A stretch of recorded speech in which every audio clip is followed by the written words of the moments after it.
धन्यवाद अरविंद जी। पिछला सत्र सिर दर्द के बारे में जो छूटा था, उस सेशन को आगे बढ़ाते हैं। काफी समय आपके आज लगा दिए हैं, लगभग 50 मिनट। ठीक है, तो मैं थोड़ा सा ब्रीफ एक्सप्लेनेशन कर दूं कि पिछले सत्र में अरविंद पाटीदार जी ने काफी बहुत ही अच्छे तरीके से सिर दर्द के ऊपर लेक्चर दिए थे। सत्येंद्र आर्या जी आए थे और ममता शर्मा जी भी आकर के कुछ योगा के बारे में सिर दर्द को जोड़ करके अपना लेक्चर दिए थे। ठीक है, काफी अनुभवी लेक्चर रहा था पिछले बार। उस सेशन को मैं थोड़ा आगे बढ़ा देता हूँ, छोटा छोटा जल्दी जल्दी करूंगा, फिर हम लोग मरीजों से पूछे जाने वाले सवाल के बारे में फिर आगे बढ़ेंगे। तो सबसे पहले सिर दर्द क्या है। सिर कहाँ पर होता है आपको मालूम है? हाँ, टॉप ऑफ दी बॉडी। तो सिर के अंदर केवल सिर तो बाहर से दिखाई देता है, मगर उनके अंदर का अंग दिखाई दे रहा है क्या? नहीं ना। तो वही सिर के अंदर के विभिन्न भागों या अंगों में होने वाले कोई टूट फूट या डैमेज या किसी भी प्रकार की रुकावट या नेक्रोसिस के कारण होने वाले बुरे एहसास, ठीक है, या अप्रिय संवेदनाएं या बुरा अनुभव या भावनात्मक अनुभव को ही हम लोग सिर दर्द के नाम से जानते हैं। जब सिर दर्द होता है तो आप लोगों को क्या फीलिंग होता है जी? एकदम बुरा लगता है, खराब लगता है, अप्रिय संवेदना होता है ना, जो हमको पसंद नहीं आता, जो दर्द के रूप में बार बार उठता है। ठीक है, और इसके वजह से क्या होता है, हमारे शरीर में कई प्रकार के शारीरिक प्रॉब्लम होते हैं, मानसिक कठिनाइयां होते हैं, सामाजिक कठिनाइयां होते हैं, बायोकेमिकल चेंजेस होते हैं, शरीर में रासायनिक प्रतिक्रियाएं डिस्टर्ब हो जाते हैं, हमारे स्वभाव में बदलाव आ जाते हैं, भावनात्मक है ना कंडीशन चेंज हो जाती है। ऐसे कई सारे हमारे शरीर में कंडीशन स्थित होते हैं सिर दर्द के वजह से। ठीक है, अगर सिर दर्द होता है तो एक प्रकार से सिर में क्या क्या होता है, सिर या चेहरे में क्या होता है, एक प्रकार से धड़कन महसूस होता है, पाल्पिटेशन के तरह ना धड़कता है। इनके अलावा कुछ प्रेशर या दबाव महसूस होता है सिर में। साथ ही कुछ चुभन सा महसूस होता है, चुभन लगता है सिर दर्द होने के दौरान, है ना। ऐसा कुछ फीलिंग हमारे सिर दर्द के दौरान किसी को भी हो सकता है। और ये सिर दर्द होता है, पिछले सत्र में बताया था, ये दुनिया के सबसे सामान्य प्रॉब्लम में से एक है। ऐसे कोई भी व्यक्ति नहीं है जिनको कभी ना कभी जिंदगी में सिर दर्द ना हुआ हो, है ना। ये सबसे ज्यादा लगभग 90% लोगों में ये दैनिक जीवन में, है ना, ये सिर दर्द आता ही रहता है। और उनके होने के कई सारे कारण हैं, चाहे साइनस की वजह से हो, चाहे तनाव की वजह से हो, चाहे गैस्ट्रिक रिफ्लेक्सेशन की वजह से हो, चाहे कई अन्य बीमारियों की वजह से हो। उनके होने के कई सारे कारण हैं सिर दर्द के। ठीक है, और सिर दर्द के कारण अगर बीमारियों के रूप में देखें तो कौन कौन सी बीमारियां है, साइनस की वजह से, हाई बीपी की वजह से, कोई इन्फेक्शन की वजह से, गैस या अपचन की वजह से, या आंखों की बीमारियों की वजह से। ठीक है, और इनके अलावा ब्लड की कमी की वजह से, ब्लड प्रेशर लो होने की वजह से भी हो जाता है, या प्रेगनेंसी में या डिलीवरी के समय, है ना, ब्लड सप्लाई में असंतुलन की वजह से, या हार्मोनल इम्बैलेंस की वजह से भी सिर में दर्द आ जाते हैं। ठीक है, और इनके अलावा कुछ न्यूरोलॉजिकल बीमारी होते हैं, न्यूरोलॉजिकल का मतलब नर्वस के संबंधित बीमारियां। और इनके अंतर्गत कौन कौन सा हो सकता है, ब्रेन में ट्यूमर हो जाता है, या ब्रेन का जो मेम्ब्रेन है ना, जिसे हम लोग क्या बोलते हैं, मेनिंजस बोलते हैं, या मस्तिष्क आवरण बोलते हैं, तो उनमें सूजन आ जाते हैं, जिसे हम लोग क्या बोलते हैं, मेनिंजाइटिस। ठीक है, मेनिंजाइटिस है, पूरे ब्रेन में सूजन आ जाते हैं, जिसे बोलते हैं इंसेफेलाइटिस। ठीक है, तो उसके वजह से भी क्या हो सकता है, सिर में दर्द आ सकते हैं। और ब्रेन हेमरेज आप लोगों ने सुने ना, ब्रेन का जब वेसल्स या खून बहने वाले पाइप अगर फट जाते हैं तो उसे क्या बोलते हैं, ब्रेन हेमरेज। तो उसके वजह से क्या होता है, ब्रेन हेमरेज होता है तो ब्लड वेसल से खून रिस करके ब्रेन की खाली जगह में जमा होकर के क्लॉट बना लेते हैं, जिसे हम लोग बोलते हैं हीमाटोमा। तो उसके वजह से कई सारे नर्व टिश्यू दबने लगते हैं और उसके वजह से सिर में दर्द आ जाते हैं। ठीक है, ब्लड क्लॉट की वजह से, ब्लड सप्लाई ठीक से ना होने की वजह से, ब्रेन के टिश्यू को ऑक्सीजन न मिलने की वजह से वो मरने लगते हैं या सिकुड़ने लगते हैं, जिससे हम लोग एट्रोफी बोलते हैं। जब नर्व सिकुड़ता है, ब्रेन सिकुड़ता है ना, तो उनको बोलते हैं सेरिब्रल एट्रोफी। क्या बोलते हैं, सेरिब्रल एट्रोफी। और जब ब्रेन के टिश्यू मरने लगते हैं तो उनको बोलते हैं इन्फार्क्ट। और दोनों का कारण क्या है, ऑक्सीजन की कमी। ठीक है, और ऑक्सीजन की कमी क्यों हुआ, ब्लड सप्लाई की कमी।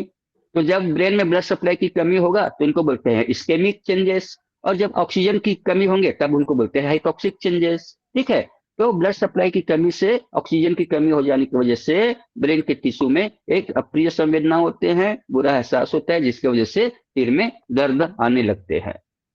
ठीक है, और इनके अलावा कौन से प्रॉब्लम हो सकते हैं, एन्यूरिज्म। ब्रेन में एन्यूरिज्म, एन्यूरिज्म क्या होता है मालूम है? ब्रेन में जो ब्लड वेसल होता है ना, वो बीच से फूल जाता है, जैसे बीन देखें, बीन सांप को नचाने वाला बुलाने वाला जो बीन होता है बजाते हैं, तो बीच में फूला हुआ भाग होते हैं ना, ऐसे ही हमारे ब्लड वेसल फूल जाते हैं, जहाँ पर ब्लड का दबाव बढ़ जाता है। ठीक है, और ब्लड का दबाव बढ़ने की वजह से वहां के टिश्यू में दर्द उत्पन्न होता है, जो सिर दर्द का कारण होते हैं। ठीक है, और इसके अलावा अलावा मानसिक डिप्रेशन भी है, डिप्रेशन की वजह से सिर में दर्द आते हैं।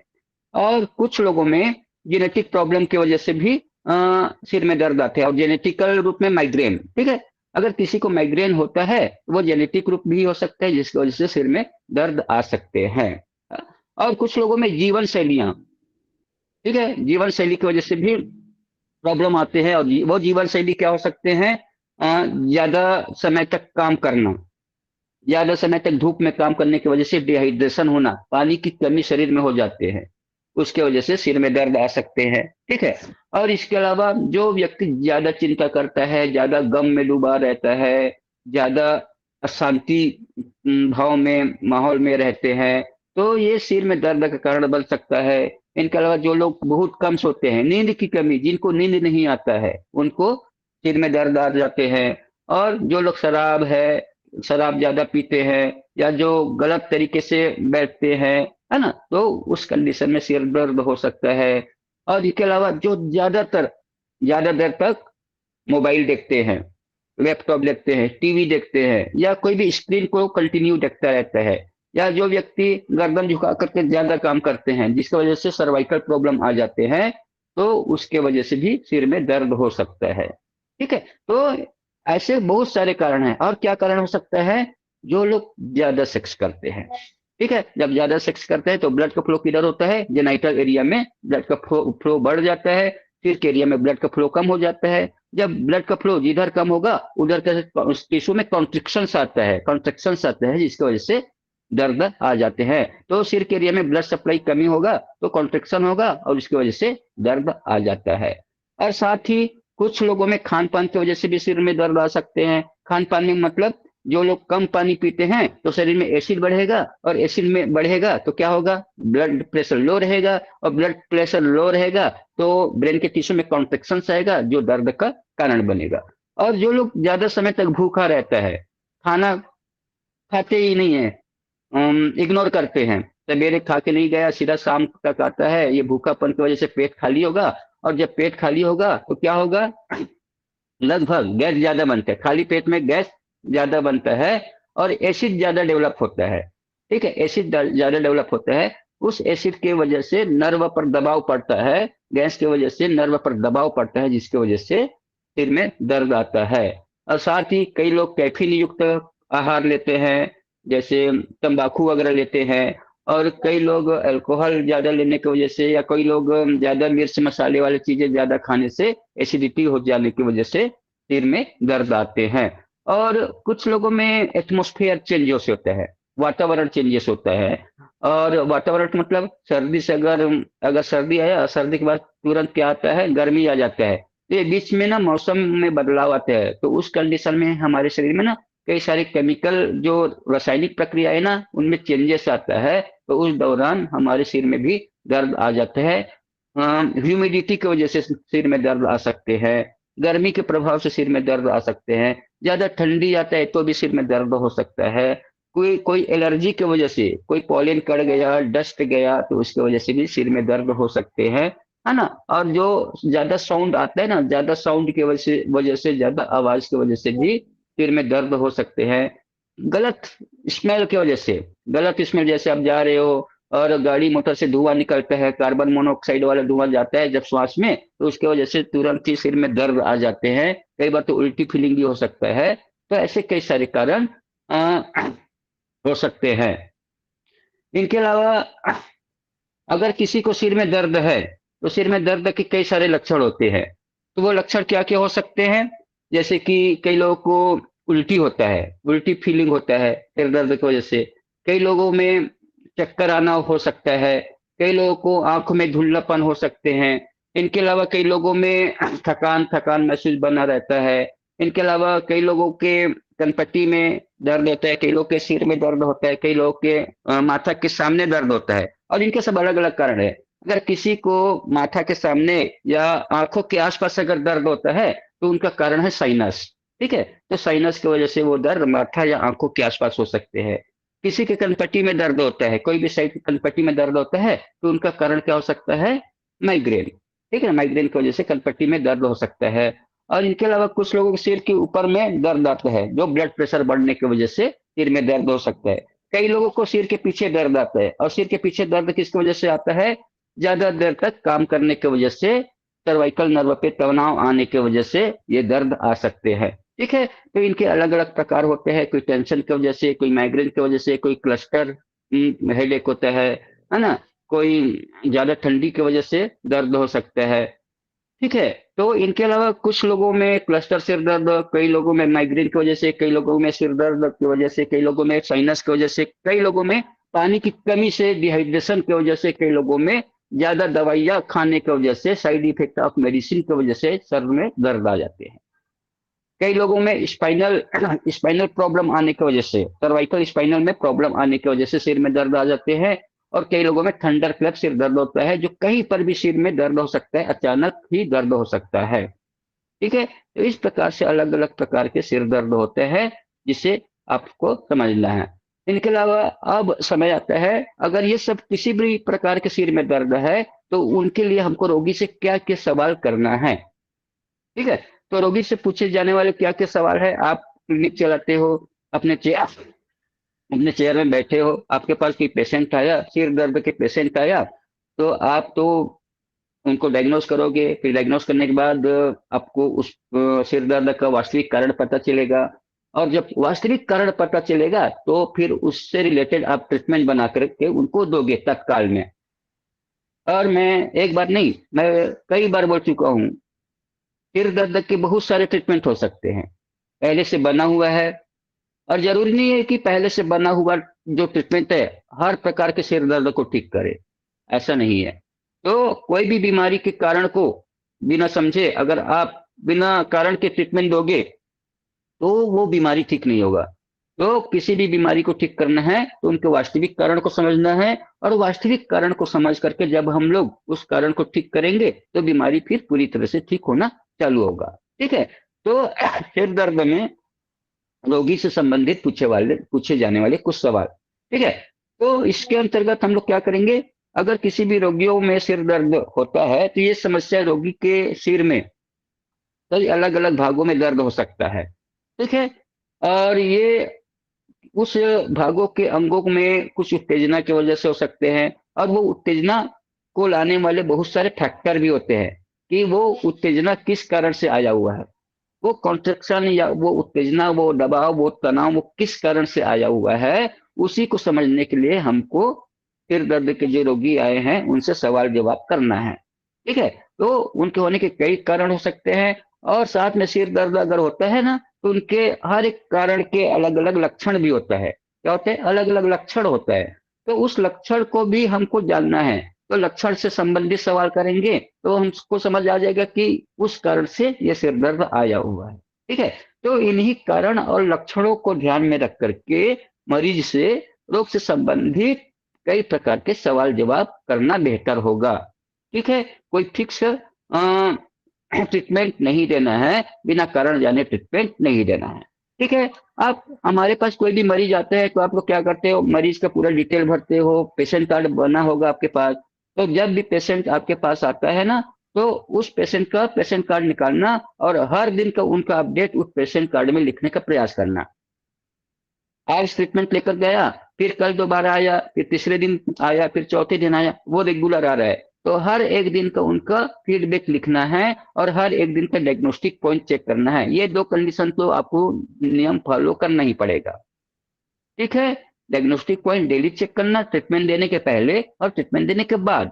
और पेशेंट कार्ड डेली अपडेट करना कि आपने उस दिन क्या ट्रीटमेंट दिए हो, और ट्रीटमेंट देने के पहले का कंडीशन क्या था, और ट्रीटमेंट देने के बाद का कंडीशन क्या है। ठीक है, ये आप लोग नियम बना लेंगे, तो ये आपका जो अनुभव है ना, जिंदगी भर के लिए बना रहेगा। ठीक है, आप फिर कहीं पर भी किसी को बताएंगे कि इस पेशेंट को मैंने इतने तारीख को ये ट्रीटमेंट देने से उनको ये रिजल्ट आया, फिर ये आपके माइंड में सेट होता जाएगा। और यही प्रक्रिया हर पेशेंट के ऊपर आप करते जाओगे तो फिर आप एक डिक्शनरी बन जाओगे उस बीमारी के। कहीं पर भी कोई पूछेगा तो फटाक से आंसर दे सकते हो कि ये ट्रीटमेंट देने से ये बीमारी ठीक हो जाता है, और ये कंडीशन के आधार पर हमने ये ट्रीटमेंट दिया। ठीक है। तो मरीजों की व्यक्तिगत जानकारी लेना है पेशेंट कार्ड भरते समय।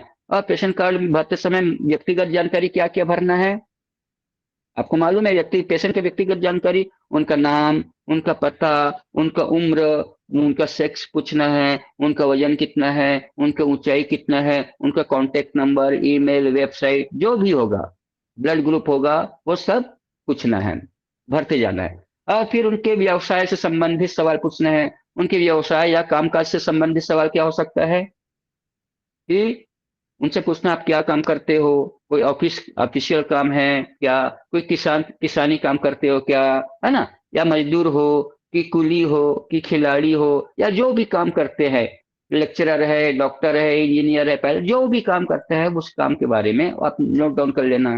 ठीक है ना। तो कई बार वो काम की वजह से भी उनका कारण समझ में आ जाता है कि उस काम की वजह से उनके मस्तिष्क में तनाव है, स्ट्रेस है, दबाव है, डिप्रेशन है, वो समझ में आ जाएगा फिर।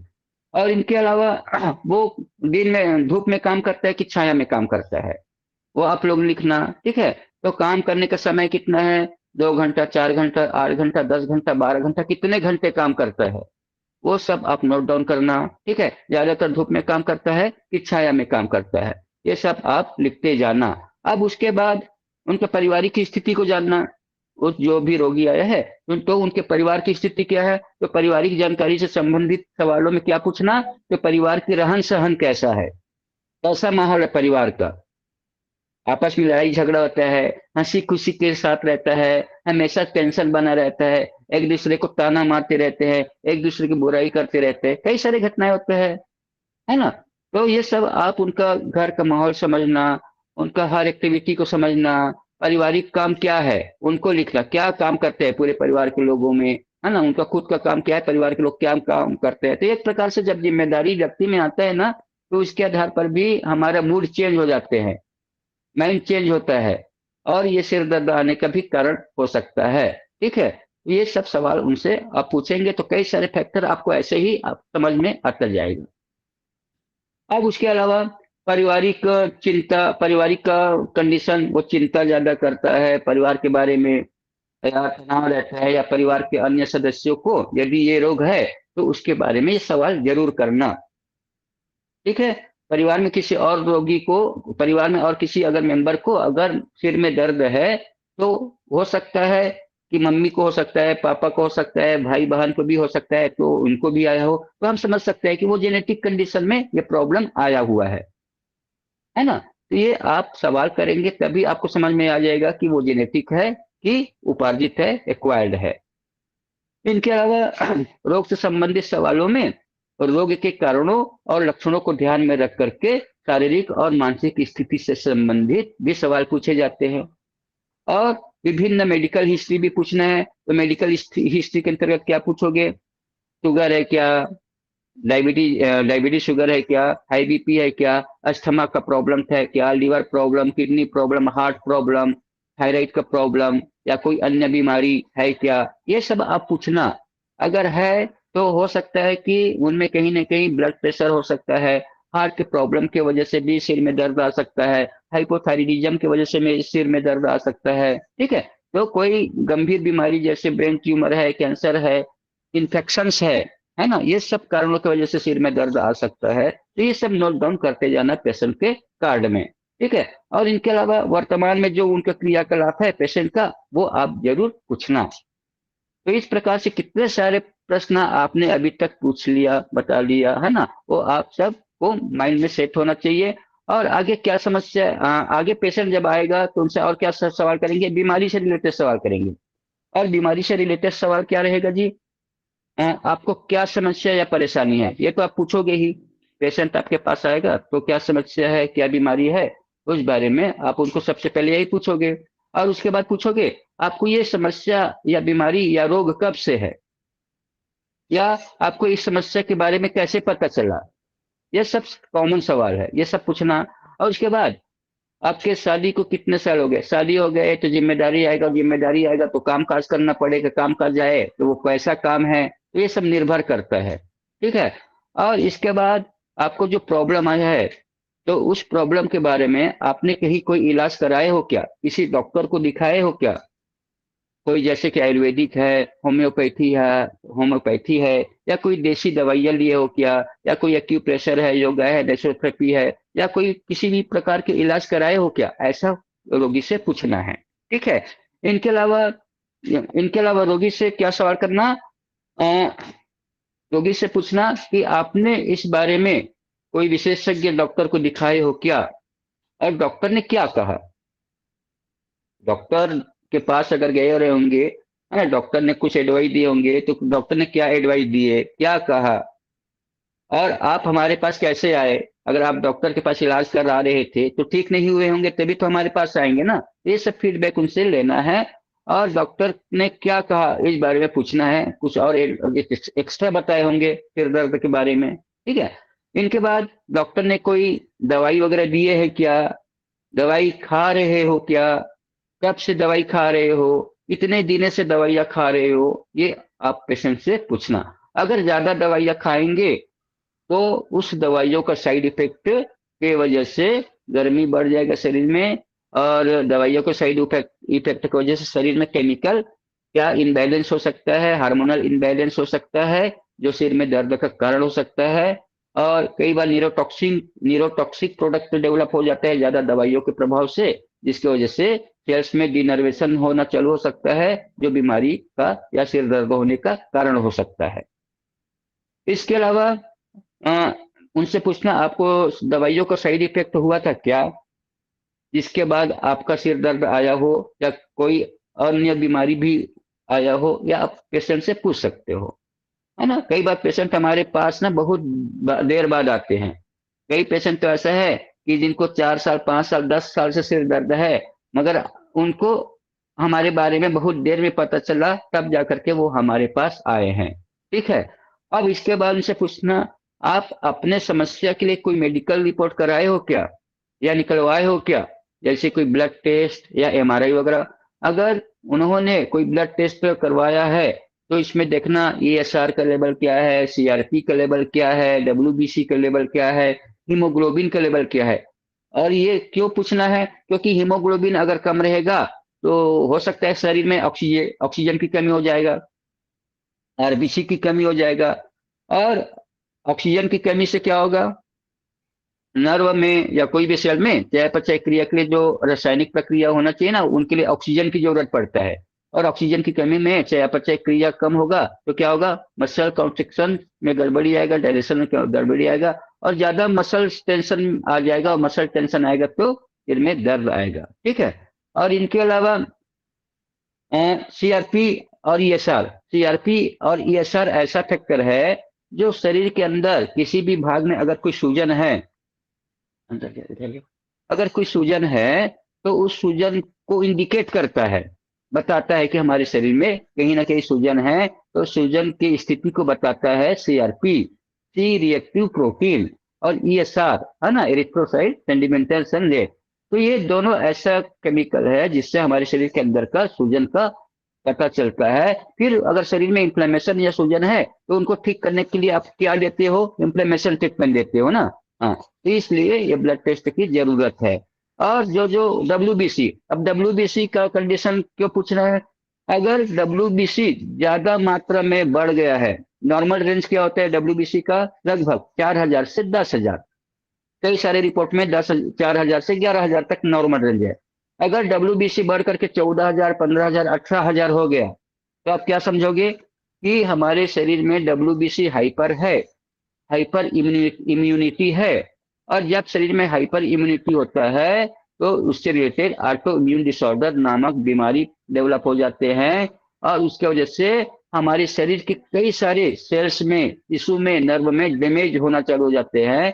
वो इम्यून सेल हमारे शरीर के अच्छे कोशिकाओं पर अटैक करते हैं, और जब अच्छे कोशिकाओं पर अटैक करेंगे, नर्व पर अटैक होगा, तो फिर वहां पर एक प्रकार से नेक्रोसिस होना चालू हो जाएगा, टूटना चालू हो जाएगा, और उस टूट फूट के वजह से हो सकता है कि सिर में दर्द आया हो।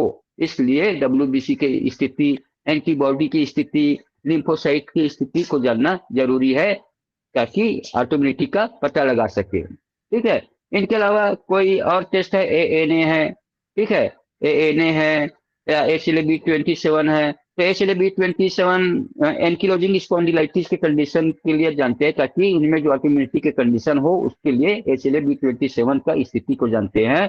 और ANA ना, जितने भी हमारे शरीर में टिश्यूज है, अगर उनमें ऑटोइम्यूनिटी का कंडीशन है तो उनको बताने के लिए ANA का टेस्ट कराया जाता है, तो आप वो टेस्ट करा सकते हो।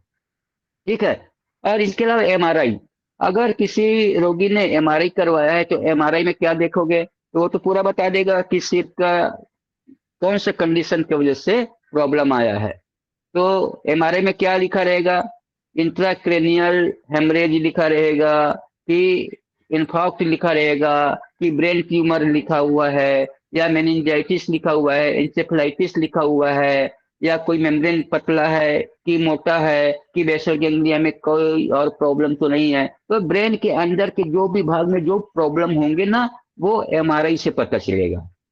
ठीक है, तो ब्रेन के कंडीशन को समझने के लिए रोगी को MRI करवाना, या रिपोर्ट लेकर के आए हैं तो उसमें जो भी चीज लिखा हुआ है ना, उस लिखे हुए चीज को आप पेशेंट कार्ड में सेम टू सेम लिख देना। इंप्रेशन होता है, पेशेंट जो MRI के जितना भी रिपोर्ट है ना, उसमें जो इंप्रेशन लिखेगा या कंक्लूजन लिखा रहेगा, है ना, या ओपिनियन लिखा रहेगा, आप उनको ही लिखना, और इस पे क्या लिखा है उनको हाईलाइट कर लेना, और इससे रिलेटेड फिर ट्रीटमेंट आप दोगे। ठीक है, तो ये सब लिखना जरूरी है। और इसके बाद उनसे पूछना कि इनका जो डायग्नोस्टिक पॉइंट है, कहाँ कहाँ पर दर्द है। निदान प्रक्रिया के अंतर्गत, डायग्नोस्टिक प्रोसेस के अंतर्गत इनका मेडिकल रिपोर्ट देखना, और जितना भी फिजिकल एग्जामिनेशन करना है, नाखून चेक करना, उंगलियों का जोड़ चेक करना, जीभ चेक करना, है ना, तो और साथ में आंखों को देखना। ये आंखों को देखने का मतलब है इंफ्लेमेशन तो नहीं है, ब्लड सप्लाई, ब्लड प्रेशर ज्यादा रहेगा तो आंख लाल होगा, अगर ब्लड सप्लाई कम है तो वो आंख का जो अंदर का भाग सफेद कलर के दिखेगा, एकदम हल्का दिखेगा। जीभ देखने से इस पे दिखेगा, जियोग्राफिकल टंग दिखेगा, तो समझ जाना पाचन प्रॉब्लम है। या जीभ में अगर ज्यादा रेडनेस दिख रहा है तो समझ जाना कि अल्सर है, छाले हैं। ठीक है, एसिड ज्यादा बन रहा है, vitamin B12, folic acid, niacin कम है। और अगर जीभ में ज्यादा कालापन दिख रहा है तो समझ जाना कि फॉलिक एसिड की कमी है। अगर जीभ की ऊपरी परत में अगर पीलापन दिखाई दे रहा है तो समझ जाना कि वो फंगल इन्फेक्शन है। सफेद परत है तो भी समझ जाना फंगल इन्फेक्शन है और अपचन है ना। अगर जीभ में कहीं फोड़ा फोड़ा उभार दिख रहा है तो समझ जाना कि पाचन संस्थान में कोई इन्फ्लेमेशन आया हुआ है। तो ऐसे अलग अलग कंडीशन आप जीभ के माध्यम से देख करके पता लगा सकते हो कि पेट में प्रॉब्लम है, क्या प्रॉब्लम है। ठीक है, और इनके अलावा नाखून की स्थिति समझना, और BP जरूर चेक करना, BP हाई है कि लो है। अगर BP हाई होगा तो ब्रेन के टिश्यू में तनाव बढ़ने की वजह से दर्द आएगा, और BP लो है तो ब्रेन के टिश्यू में कण संकुचन या कॉन्ट्रिक्शन होने की वजह से दर्द आएगा। ठीक है, इसलिए BP जरूर चेक करना फिजिकल एग्जामिनेशन के अंतर्गत। फिर आप पेशेंट का डायग्नोस्टिक पॉइंट चेक करना, और डायग्नोस्टिक पॉइंट में क्या इंपॉर्टेंस देना, सिर दर्द होने का कारण, एक तो गैस एसिडिटी, अपचन, ये हो गया। दूसरा, म्यूकस जीरो में दर्द, एसिड एल्कलीस। ठीक है, एसिड एल्कलीस चेक करना। ठीक है, और तीसरा क्या ध्यान देना, गॉल ब्लेडर का दर्द, पित्त बढ़ना। अगर पित्त ज्यादा अगर है ब्लड में तो समझ जाना कि गॉल ब्लेडर में ज्यादा दर्द है, तो उनको ठीक करने के लिए फिर आप उनको ट्रीटमेंट दे सकते हो अकॉर्डिंग टू कंडीशन। ठीक है, और इसके बाद पेशेंट से पूछना आपको कब्जी भी होती है क्या। ये सब डायग्नोस्टिक पॉइंट चेक करने के बाद उनसे पूछना आपको कब्ज होता है क्या, क्योंकि अगर गैस सही में ज्यादा दर्द है तो आप समझ जाना कि इनको कब्जी तो हो ही सकता है, अपचन भी है। ठीक है, ज्यादातर और ओल्ड UDF दे सकते हैं उनको ठीक करने के लिए, क्योंकि गैस सही में दर्द होगा तो ये इंडिकेट कर रहा है कि इनके मोशन में अनडाइजेस्टेड फूड आ रहा है, अपचा खाना आ रहा है ना। जिनको UDF आएगा, जिनको अनपचा खाना संडास में आएगा, उनके कौन से पॉइंट में ज्यादा दर्द रहेगा, गैस ओनली और गैस सही में। ठीक है, ये आप लोग चेक कर लेना। तो आप उनको पूछना कब्जी भी होता है क्या। उनके बाद पूछना आपके बालों में बाल ज्यादा झड़ रहा है क्या, बालों में रुसी हो रहा है क्या। अगर बाल ज्यादा झड़ रहे हैं, बालों में रुसी हो रहे हैं, या सिर के एरिया में पपड़ी ज्यादा जम रहा है, तो समझ जाना कि वो सोरियासिस भी हो सकता है। तो ऐसे कंडीशन में उनको हाइपोथायरिडिज्म हो सकते हैं। ठीक है। हाइपोथायरिडिज्म में रुसी ज्यादा होते हैं, बाल झड़ते हैं, सोरियासिस होने की संभावना बढ़ जाते हैं। और उस कंडीशन में हाइपोथायरिडिज्म के साथ साथ लेडीजों में मेंस्ट्रुएशन प्रॉब्लम भी आ जाते हैं। और जब सवेरे सोकर उठते हैं ना, तो पलकों के नीचे में ज्यादा सूजन दिखाई देते हैं, पूरे शरीर में सूजन आ सकते हैं। तो ये हाइपोथायरिडिज्म की वजह से आलसीपना आते हैं, मोटापा बढ़ते हैं। तो आप समझ सकते हैं कि ये कंडीशन आप पेशेंट से पूछना है। ठीक है। अगर हाइपोथायरिडिज्म होगा तो फिर उनको ठीक करने के लिए आप ट्रीटमेंट देना है। और उनको ठीक करने के लिए आपको सबसे पहले पेट सेट करना है, और थायराइड के लिए जो ट्रीटमेंट है, हाइपोथायरिडिज्म ट्रीटमेंट है ना, वो देंगे। तो उससे थायराइड का प्रॉब्लम ठीक होता होता जाएगा, और सिर दर्द भी ठीक होता जाएगा। ठीक है, तो ये आप लोग ध्यान रखना। और इसके अलावा उनसे पूछना, ये जो आपका वजन अगर बढ़ रहा है या मोटापा बढ़ रहा है, तो उसके डाइट प्लान के बारे में पूछना, वो क्या खाते हैं। अगर जो नहीं खाना है तो उनको आप बंद करवा देना, और जो खाना है उनको आप सुझाव दे देना कि आपको ये चीजें खाना है। ठीक है। और इसके बाद सिर में दर्द होने का और कारण हो सकता है, शादी हुआ है तो मियाँ बीवी में आपसी कलह होता है। ठीक है। और दोनों तरफ से विवाद हुआ है। तो उस कंडीशन में पारिवारिक जिम्मेदारी होने की वजह से मिस्टर तो अपने काम में जाता है, बस दिन भर उसी घर के बारे में सोच रहा है, उसी विवाद के बारे में सोच रहा है, चिंता में डूबा हुआ है, गम में डूबा हुआ है ना। और माइंड अशांत है। तो उस कंडीशन में क्या हो सकता है, सिर में दर्द हो सकता है। तो ये सब सवाल आप किसी भी रोगी से पूछ सकते हैं। डिप्रेशन हो सकते हैं, डिप्रेशन की वजह से सिर में दर्द आ सकते हैं। ठीक है। इनके अलावा पेशेंट से पूछना, आपको कोई सदमा तो नहीं लगा था, कोई शॉक तो नहीं लगा था, कभी कभी आप गिरे तो नहीं थे, कोई चोट तो नहीं लगा था सिर में, एक्सीडेंट तो नहीं हुआ था। अगर सिर में कोई चोट लगा हो, ट्रॉमा हुआ हो, एक्सीडेंट हुआ हो, मार लगा हुआ हो, अपघात हुआ हो, आघात हुआ हो, तो उस कंडीशन में सिर के कई सारे टिश्यू डैमेज हो जाते हैं, कई सारे सेल टिश्यू टूट फूट हो जाते हैं। ठीक है। तो उसके वजह से सिर में इंफ्लेमेशन आ जाते हैं, चोट लगने की वजह से सूजन आ जाते हैं, ब्लड क्लॉट भी हो सकता है, हेमाटोमा भी हो सकते हैं, जिसके वजह से सिर में दर्द आने का कारण होगा। ठीक है। और इसके बाद सिर के भागों को दबाने पे क्या होगा, छूने पर अगर दर्द आ रहा है तो भी आप ये पूछना कि ये दर्द कब से है, किन कारणों से आया, चोट लगने की वजह से आया है कि अपने आप आया है, या कोई बीमारी है। ये आप उस कंडीशन में उस रोगी से पूछ सकते हो। कई बार क्या होता है, कठोर पत्थर जैसा टाइट लगेगा सिर का स्किन, है ना। कई बार एकदम नरम मुलायम लगेगा, और कई बार कहीं पर भी छूने पर दर्द महसूस होता है। तो ये सब कंडीशन के बारे में आप रोगी से सवाल कर सकते हैं। और उसके बाद उनसे पूछना, आपको शारीरिक कमजोरी होती है क्या, आप हमेशा थका थका सा रहते हैं क्या, है ना। ये सब सवाल पूछना। अगर थका थका सा रहता है, शारीरिक कमजोरी हो रहे हैं, तो हो सकता है कि उनके शरीर में ऑक्सीजन लेवल डाउन हो गया हो, या ब्लड शुगर की कमी हो। अगर ब्लड शुगर की कमी होगा तो शरीर में एनर्जी कम बनेगा, और जब शरीर में एनर्जी ही ठीक से नहीं बनेगा तो शरीर थका थका सा आलसीपना रहेगा। शरीर क्या महसूस करेगा, टायर्डनेस महसूस करेगा। और ब्रेन के टिश्यू को भी तो काम करने के लिए एनर्जी चाहिए ना, तो एनर्जी उसी शुगर से ही बनना है। तो ब्लड शुगर की कमी की वजह से भी सिर में दर्द आ सकता है। ठीक है, ये आप लोग ध्यान देना। और इनके अलावा जो जो सवाल है उनको बड़े ही आराम से पूछना। और क्या सवाल कर सकते हो, आपको नींद कैसा है, आपका नींद कैसा है, नींद कितने बजे सोते हो, कितने बजे उठते हो। ठीक है। नींद के लिए कोई टेबलेट खाते हो क्या, गोली खाते हो क्या, औषधि खाते हो क्या, या कोई दवाइयाँ लेनी पड़ती है क्या। ये सवाल आप रोगी से पूछना। इनके अलावा रोगी से पूछना, आपको सोते समय क्रैम्प्स आता है क्या, क्रैम्प्स, अकड़न आता है क्या, पैरों के पीढ़ियों में अकड़न आता है क्या, या हाथों में ऐठन होता है क्या, या पूरे शरीर में ऐठन होता है क्या। अगर रात को सोते समय अगर क्रैम्प्स आता है, ऐठन आता है, तो समझ जाना कि उनके शरीर में कैल्शियम की कमी है, या विटामिन डी की भी कमी है। तो उसको ठीक करने के लिए फिर आप उनको विटामिन डी और कैल्शियम से रिलेटेड ट्रीटमेंट देना कंपलसरी होगा। हो सकता है कि कैल्शियम की कमी की वजह से मसल टोन डिस्टर्ब हो जाता है ना।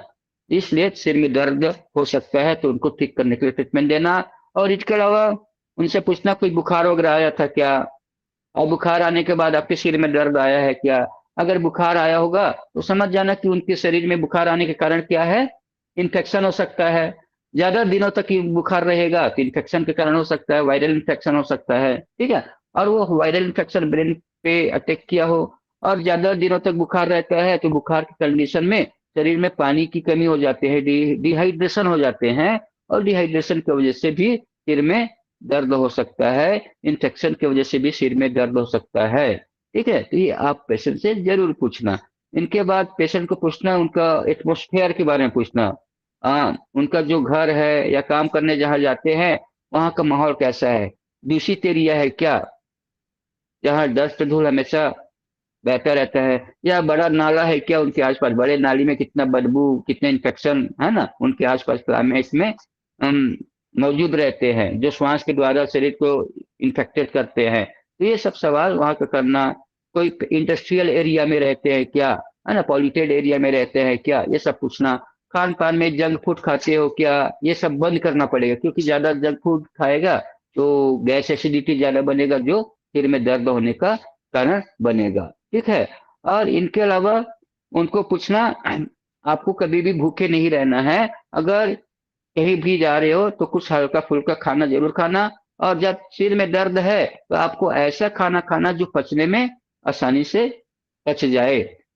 उनको बोलते हैं, क्या बोलते हैं, प्राकृतिक संतुलित आहार के रूप में खाना खाना है, सुपाच्य भोजन करना है जिससे खाना पचे और अच्छी तरह से उनका पचने के बाद एब्जॉर्बेशन हो। खाना जितना ज्यादा खाओगे खाने का पाचन ठीक से नहीं होगा, और जितना पाचन नहीं होगा वो सड़ेगा, और जितना ज्यादा सड़ेगा तो गैस बनेगा, एसिडिटी बनेगा, और वही गैस एसिडिटी की वजह से फिर पूरे शरीर में दर्द आएगा, सिर ही नहीं, डायफ्राम में, सिर में, बाजू में, पीठ में, कहीं पर भी अकड़न आ सकता है, दर्द आ सकता है। इसलिए खाने के बारे में उनको डाइट प्लान भी आप दे सकते हो, एडवाइस भी दे सकते हो। हमेशा कभी भी खाली पेट नहीं रहना है, खाली पेट रहने से वायु तत्व या गैस ज्यादा बनता है, और गैस बनने से सिर में कई अलग अलग जगह में दर्द हो सकता है। इनके बाद उनको पूछना, कोई नशीले पदार्थ जैसे ड्रग्स है, कोई स्टेरॉइड वाली चीजें ज्यादा खा रहे हो क्या, या सिगरेट ज्यादा पी रहे हो क्या, तंबाकू ज्यादा खाते हो क्या, है ना, तो ये सब कैफीन वाली चीजें ज्यादा ले रहे हो क्या। इन सब चीजों से शरीर में क्या आता है, दर्द हो सकता है, एसिड बढ़ने की वजह से दर्द हो सकता है, ठीक है। और ये दर्द कई दिनों तक भी हो सकता है। अगर शराब पी रहा होगा तो क्या हो सकता है, ज्यादा उल्टियाँ हो जाते हैं, और ज्यादा उल्टियाँ भी होता है, और पेशाब भी होता है, जिसकी वजह से शरीर में डिहाइड्रेशन की वजह से शरीर में पानी की कमी हो जाएगा, जो सिर में दर्द होने का कारण बनेगा। और कोई काफी महीनों या सालों से कोई बीमारी है तो इस बीमारी के बारे में जरूर पूछ लेना, जैसे कि कोई कैंसर तो नहीं है, ब्रेन ट्यूमर तो नहीं है, ऑटोइम्यूनिटी की बीमारी तो नहीं है, डायबिटीज है, एड्स है, मोटापा है, लो बीपी है, साइनस है, या दांतों में दर्द है ना, इन सब की वजह से दर्द आ सकता है। आंखों की बीमारी है, कोई चश्मा में नंबर लग गया हो या लगने वाला हो तो उस टाइम सिर में दर्द आ जाते हैं। तो ये सब सवाल आप रोगी से पूछ सकते हैं, ठीक है। और इनके अलावा सिर के विभिन्न लक्षणों या प्रकार के आधार पर कारणों को जानने के लिए रोगी से और कई सवाल पूछ सकते हैं। और ये सवाल क्या हो सकता है, सिर दर्द कब शुरू हुआ, और सिर दर्द दिन में कितने बार होता है, बेसिक सवाल, ठीक है। सिर दर्द कब से शुरू हुआ है, और दिन में कितने बार होता है, क्या वो सिर दर्द दिन भर रहता है, या कितने दर्द रहता है। अगर ये सवाल पूछते हो तो रोगी क्या बोलेगा, हाँ, रोगी बताएगा सिर दर्द कब से चालू हुआ है या कितनी बार होता है, ये रोगी से आप सवाल करोगे तो रोगी तो बताएगा ही।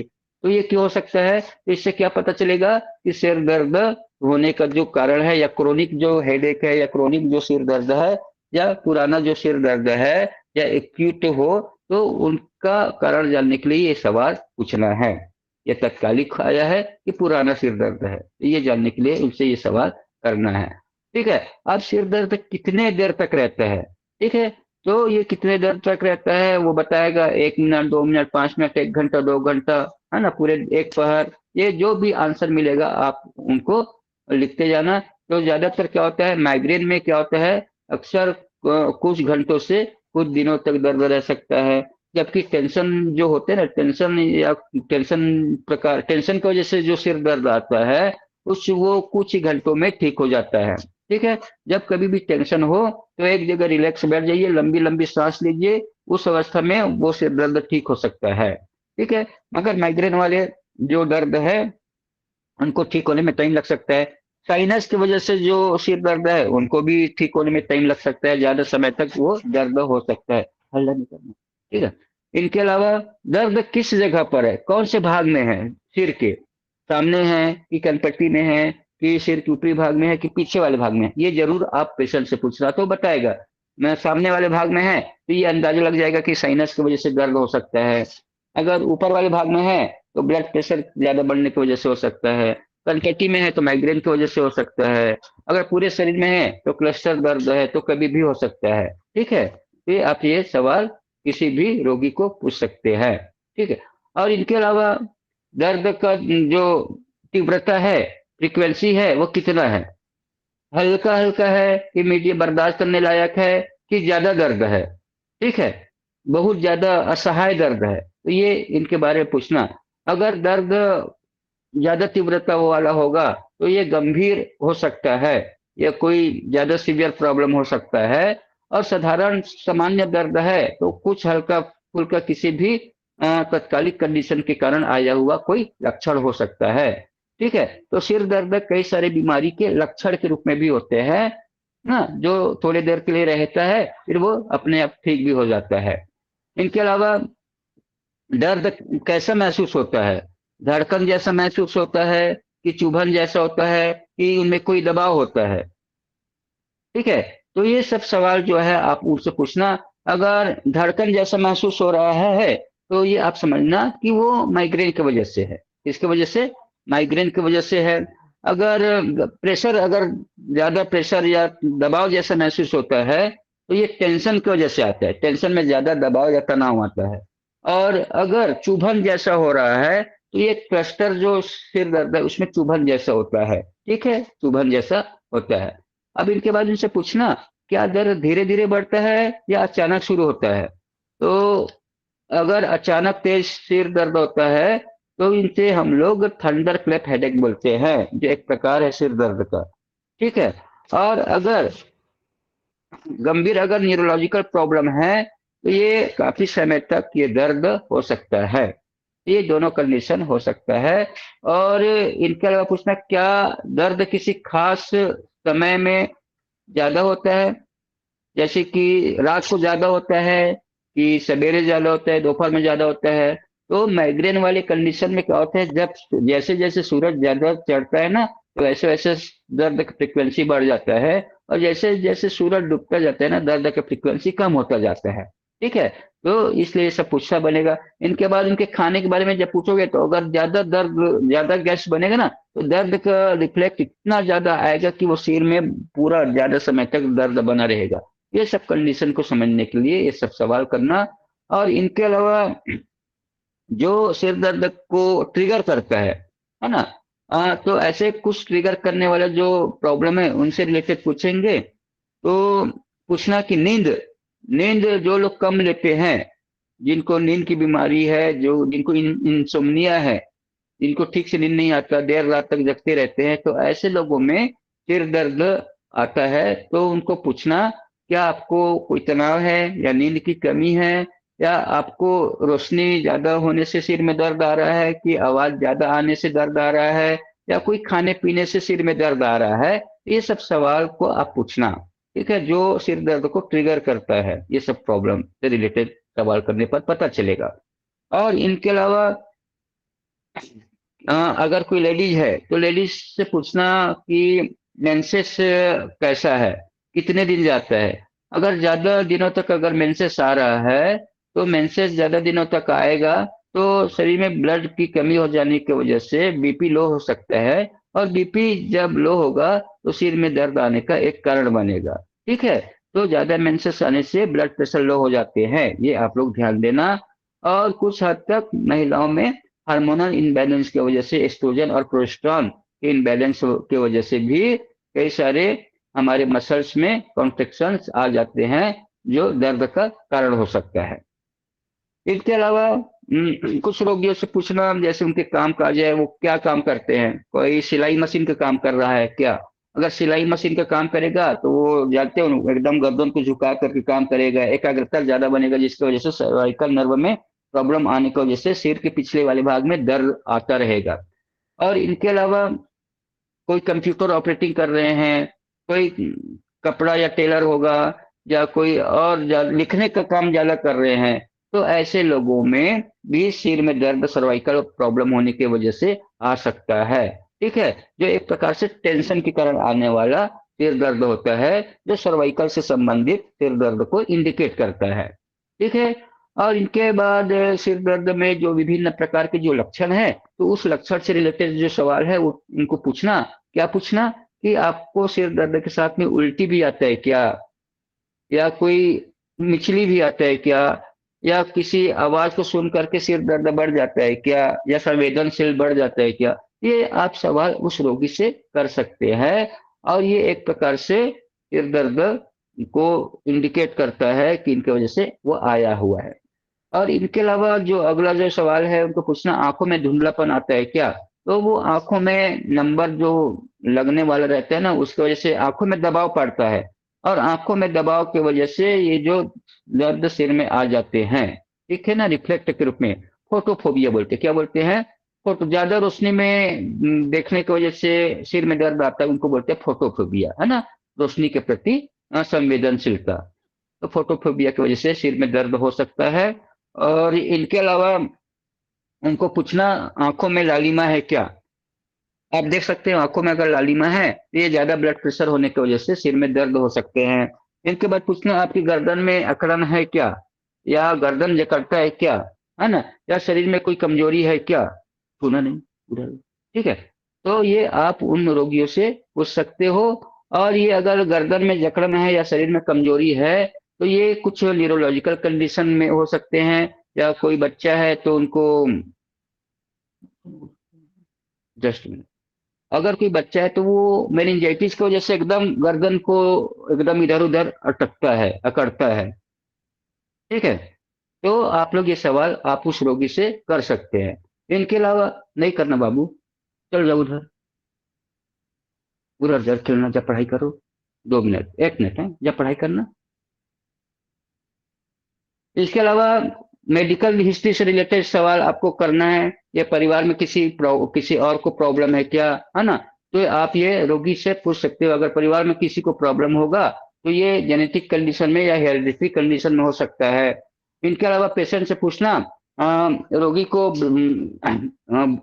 परिवार में मम्मी पापा भाई बहन इनमें से किसको है। अगर किसी एक को भी होता है, या दो से अधिक लोगों को है, तो ये हेरिडिटरी प्रॉब्लम के रूप में ये सिर दर्द उनमें आया है। ऐसे बहुत सारे सवाल आप रोगियों से कर सकते हैं। और ये जितने भी सवाल है उनका संबंध सिर दर्द से जुड़ा हुआ है, रोगी के सिर दर्द से जुड़ा हुआ है। और जितना ज्यादा सवाल करेंगे उतने ही ज्यादा आपको उनके सिर दर्द होने का कारण का अंदाजा होगा, पता चलता जाएगा। ठीक है, तो ये आप लोग ध्यान रखना। कई लोगों को पैरालाइज के बाद, स्ट्रोक होने के बाद भी सिर में दर्द आ जाते हैं। ठीक है, जिसे हम लोग क्या बोल सकते हैं, एक प्रकार से ट्रॉमेटिक ब्रेन इंजरी बोलते हैं। क्या बोलते हैं? ट्रॉमेटिक ब्रेन इंजरी, यानी कि सिर में मार लगने की वजह से ब्रेन हेमरेज हो जाते हैं, हेमाटोमा हो जाते हैं, या इन्फॉक्ट आ जाते हैं। तो उस पैरालिसिस की वजह से, स्ट्रोक की वजह से भी क्या हो सकता है, सिर में दर्द हो सकते हैं। ठीक है, तो ये आप लोग ध्यान देना। और कई बार ऐसा होता है ना कि रोगी को बार बार चक्कर जैसा आता है, और चक्कर आने के बहुत सारे कारण है, तो उस कारण को समझ कर आपको ट्रीटमेंट लेना है। तो उस चक्कर की वजह से भी क्या आ सकता है, शरीर में कमजोरी आता है, और शरीर में कमजोरी की वजह से सिर में दर्द आ सकता है। मम्मी के पास जाए। हाँ। तो ये सिर में दर्द आने के कारण क्या हो सकता है, कमजोरी भी हो सकता है। ये आप लोग ध्यान देना। और आप लोग ये ध्यान देना, सिर में दर्द के जो प्रकार है, वो होने के जितने भी अभी आपने सवाल किए हैं ना, उनमें से कोई ना कोई में से आएगा। चाहे माइग्रेन हो, चाहे टेंशन हो, चाहे क्लस्टर पेन हो, चाहे साइनस की वजह से हो, चाहे गंभीर कोई न्यूरोलॉजिकल प्रॉब्लम हो, ये सब सिर दर्द का प्रकार है। और इन सब के लिए आपने जितना भी सवाल आपको बताए हैं ना, इनमें से आपको कहीं ना कहीं पेशेंट हाँ में जितना में जवाब देता है, जहां जहां पेशेंट हाँ में जवाब देगा, जो प्रश्न आपने पूछे हो उनको आप नोट डाउन करते जाना, और फिर उसका निचोड़ निकलेगा ट्रीटमेंट के लिए। ठीक है। और ये ट्रीटमेंट का जब निचोड़ निकलेगा, अब जब ट्रीटमेंट दोगे तो पेशेंट फिर निश्चित रूप से ही उतने जल्दी से ठीक होता जाएगा। ठीक है। अगर किसी को सिर दर्द है और उनने अपने उनका बहुत सारे डायग्नोसिस प्रोसेस के रूप में आपने सवाल किया, और सवाल करने के बाद पेशेंट ने बताया कि मुझे ये प्रॉब्लम है, आपने नोट डाउन कर लिया, फिर उनको आप न्यूरोथेरेपी के सिद्धांत को फॉलो करते हुए ट्रीटमेंट देना है। और न्यूरोथेरेपी के सिद्धांत अगर आपको मालूम है तो ट्रीटमेंट तो बड़े आसानी के साथ बना लोगे। ठीक है। फिर भी आपको बेसिक कंडीशन आपको समझना है कि न्यूरोथेरेपी में गुरुजी ने ब्रह्मास्त्र दिया हुआ है, डायग्नोस्टिक पॉइंट, ये तो चेक करना ही है। इनके अलावा मेडिकल जो रिपोर्ट है वो भी आपके पास है, अगर नहीं है तो डायग्नोस्टिक पॉइंट आधार है, और आपने जो सवाल किए हो तो उससे भी आपको कुछ निचोड़ निकला है, उनमें भी कुछ कारण आपको पता चला होगा, तो उसके आधार पर आपको ट्रीटमेंट लेना है। तो मुख्य रूप से सिर के भागों में किसी भी गड़बड़ी या चयापचय की कमी या हार्मोनल या केमिकल इनबैलेंस या कोई मार लगने की वजह से या जेनेटिक कंडीशन की वजह से अगर बीमारी से सिर में दर्द आया हो या किसी रोगी को सिर का कोई बीमारी हुआ हो, तो उसको ठीक करने के लिए आपको क्या करना है, उस स्थिति में न्यूरोथेरेपी के कारणों तथा लक्षणों को ध्यान में रख करके ट्रीटमेंट देना है। ठीक है। जब तक कारण और लक्षण को ध्यान में रख करके ट्रीटमेंट नहीं दोगे तब तक पेशेंट ठीक नहीं होगा। तो क्या करना, तो इनके अलावा न्यूरोथेरेपी में क्या करना, मूल सिद्धांतों को फॉलो करते हुए, मूल सिद्धांतों का पालन करते हुए उपचार या ट्रीटमेंट देना है। ठीक है। और ये ट्रीटमेंट क्या क्या हो सकता है, तो कुछ बेसिक ट्रीटमेंट मैं बता देता हूँ। ठीक है। तो नाभि, सबसे पहले पेट की तकलीफ होगा तो आपको नाभि भी चेक करना पड़ेगा। कोई भी बीमारी है तो आपको नाभि भी चेक करना पड़ेगा। तो नाभि अपने जगह में सरका हुआ है तो उनको उनको जगह में उनके जगह में लाना, या अपचन है या गैस एसिडिटी है तो उनको ठीक करना। ठीक है। इनके अलावा शरीर में जो भी बंद नाड़ियां है, मैं एक ब्रीफ एक्सप्लेनेशन कर रहा हूँ, ट्रीटमेंट मैं बाद में बताऊंगा कि किन किन कारणों को आपको ध्यान में लेना ट्रीटमेंट के लिए। तो नाभि की स्थिति, पेट सुधारने की स्थिति, पहला स्थिति। दूसरा स्थिति क्या करना, जो शरीर में कहीं पर भी कॉन्ट्रेक्शन है या नाड़ियां ब्लॉक है, नाड़ियां ब्लॉक होने के बहुत सारे कारण हो सकते हैं। ठीक है। सर्वाइकल में भी जाम हो सकता है, डिस्क बल्ज हो सकता है, चोट लगने की वजह से ब्लॉक हो सकता है, इन्फेक्शन इन्फ्लेमेशन की वजह से ब्लॉक हो सकते हैं, है ना, मेडिसिन साइड इफेक्ट की वजह से ब्लॉक हो सकता है। ठीक है। कोई नेरेविंग हो सकता है, कोई कॉन्ट्रिक्शन हो सकता है, जो कोई पूरी तरह से वेसल्स बंद हो गया हो या नर्व दब गया हो, ये सब ऑब्स्ट्रक्शन है, ब्लॉकेज है। तो उन सब ब्लॉकेज को खोलना जिससे नर्व के माध्यम से सिग्नल प्रॉपर जाए और ब्लड सर्कुलेशन से ब्लड अपने टारगेट जगह में जाए, तो उस ब्लॉकेज को ठीक करना। इनके अलावा डायग्नोस्टिक पॉइंट के बाद आपने पता किया एसिड एल्कली का कंडीशन क्या है, तो उस एसिड एल्कली की कंडीशन को समझते हुए ट्रीटमेंट देना, जिससे कोई भी शरीर में केमिकल या हार्मोन है या एंजाइम है उनका पीएच रेगुलेट होगा। ठीक है। और इनके अलावा हमारे शरीर में जीवनी शक्ति यानी विटलिटी को मेंटेन करने के लिए जो जो फैक्टर है, ऑक्सीजन लेवल ठीक करना, इन्फेक्शन का कंडीशन है तो उनको सुधारना, अगर ब्लड में टॉक्सिक प्रोडक्ट ज्यादा है तो किडनी के फंक्शन को बढ़ाना, डिटॉक्स करना, लंग्स के फंक्शन को बढ़ाना जिससे कार्बोनिक प्रोडक्ट बाहर निकलेगा, है ना, यानी कि ब्लड की डिटॉक्सिफिकेशन करना। साथ में अगर जेनेटिक फैक्टर है तो जीन्स की कंडीशन को सुधारने के लिए ट्रीटमेंट लेना। तो ये सब सिर दर्द के जुड़े हुए जो कुछ आपको फैक्टर है वो मैं बता रहा हूँ। ठीक है।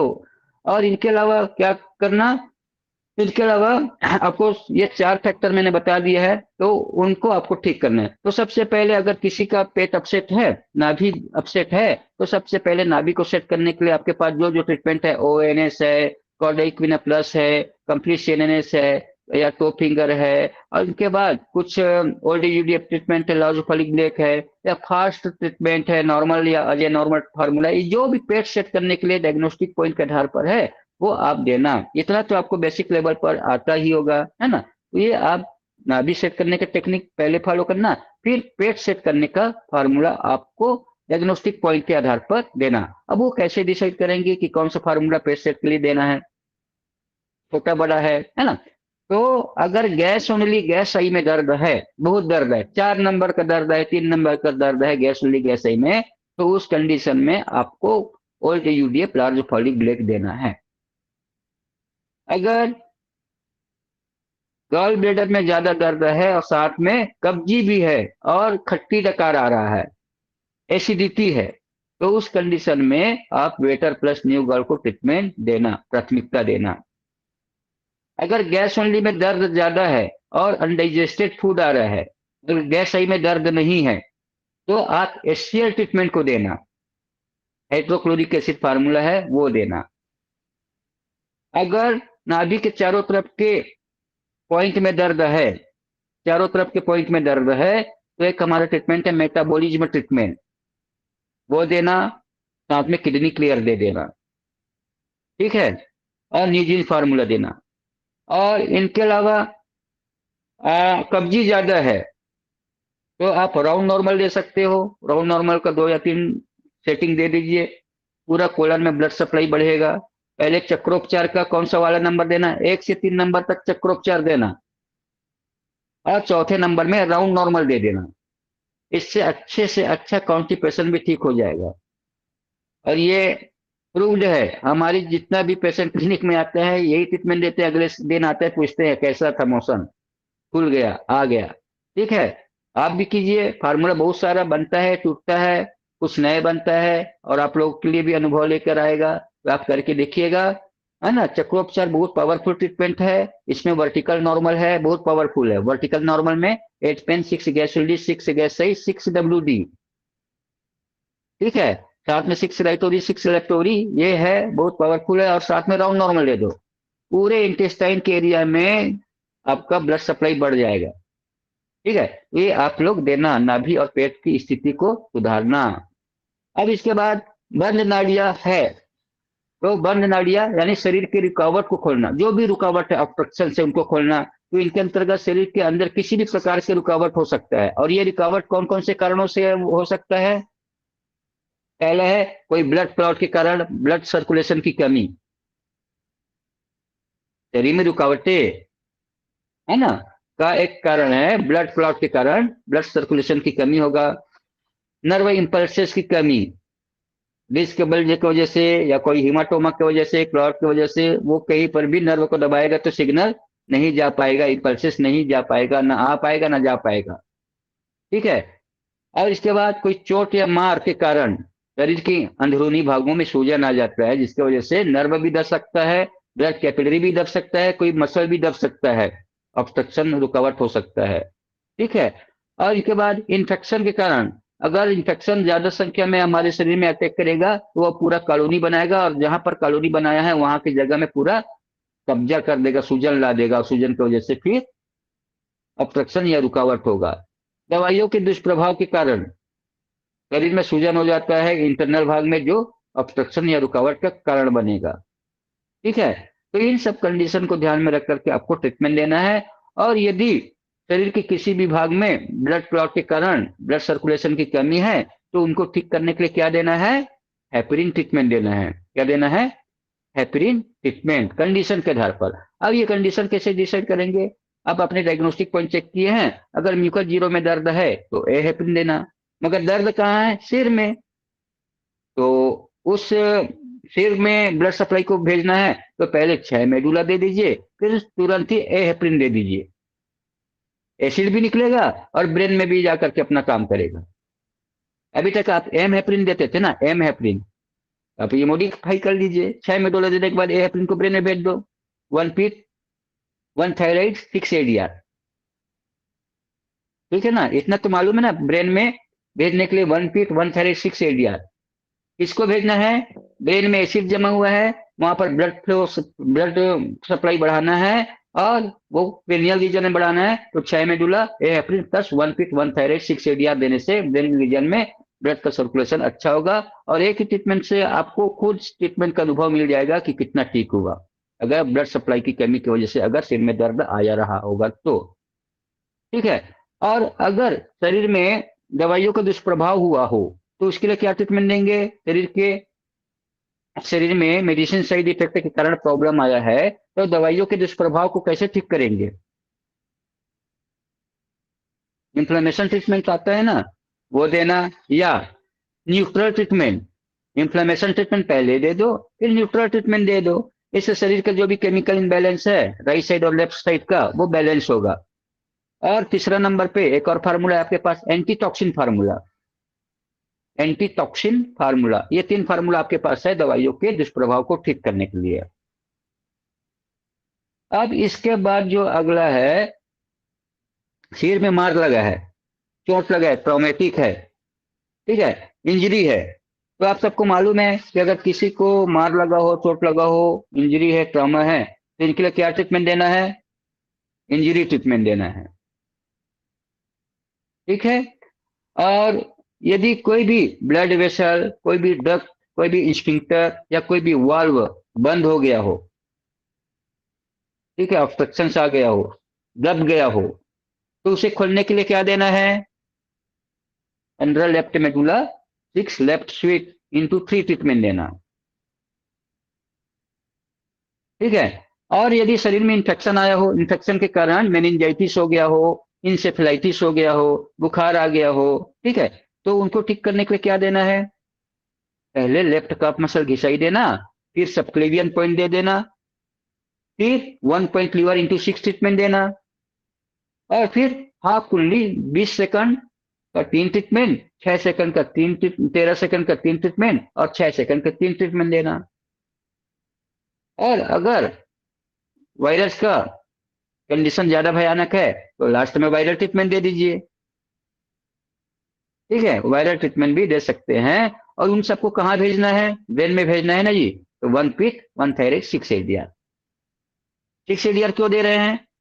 अगर कोई भी इंफेक्शन ज्यादा दिन तक रहेगा कहीं पर भी, तो उस जगह में इंफ्लेमेशन आ जाता है, सूजन होने का कारण है इंफेक्शन। तो उस इंफ्लेमेशन को ठीक करने के लिए 6 ADR भी दे सकते हैं। तो आप इंफेक्शन और इंफ्लेमेशन दोनों को यूज करना। यहाँ नहीं सोचना कि अगर 6 ADR देंगे तो इम्यूनिटी लो हो जाएंगे।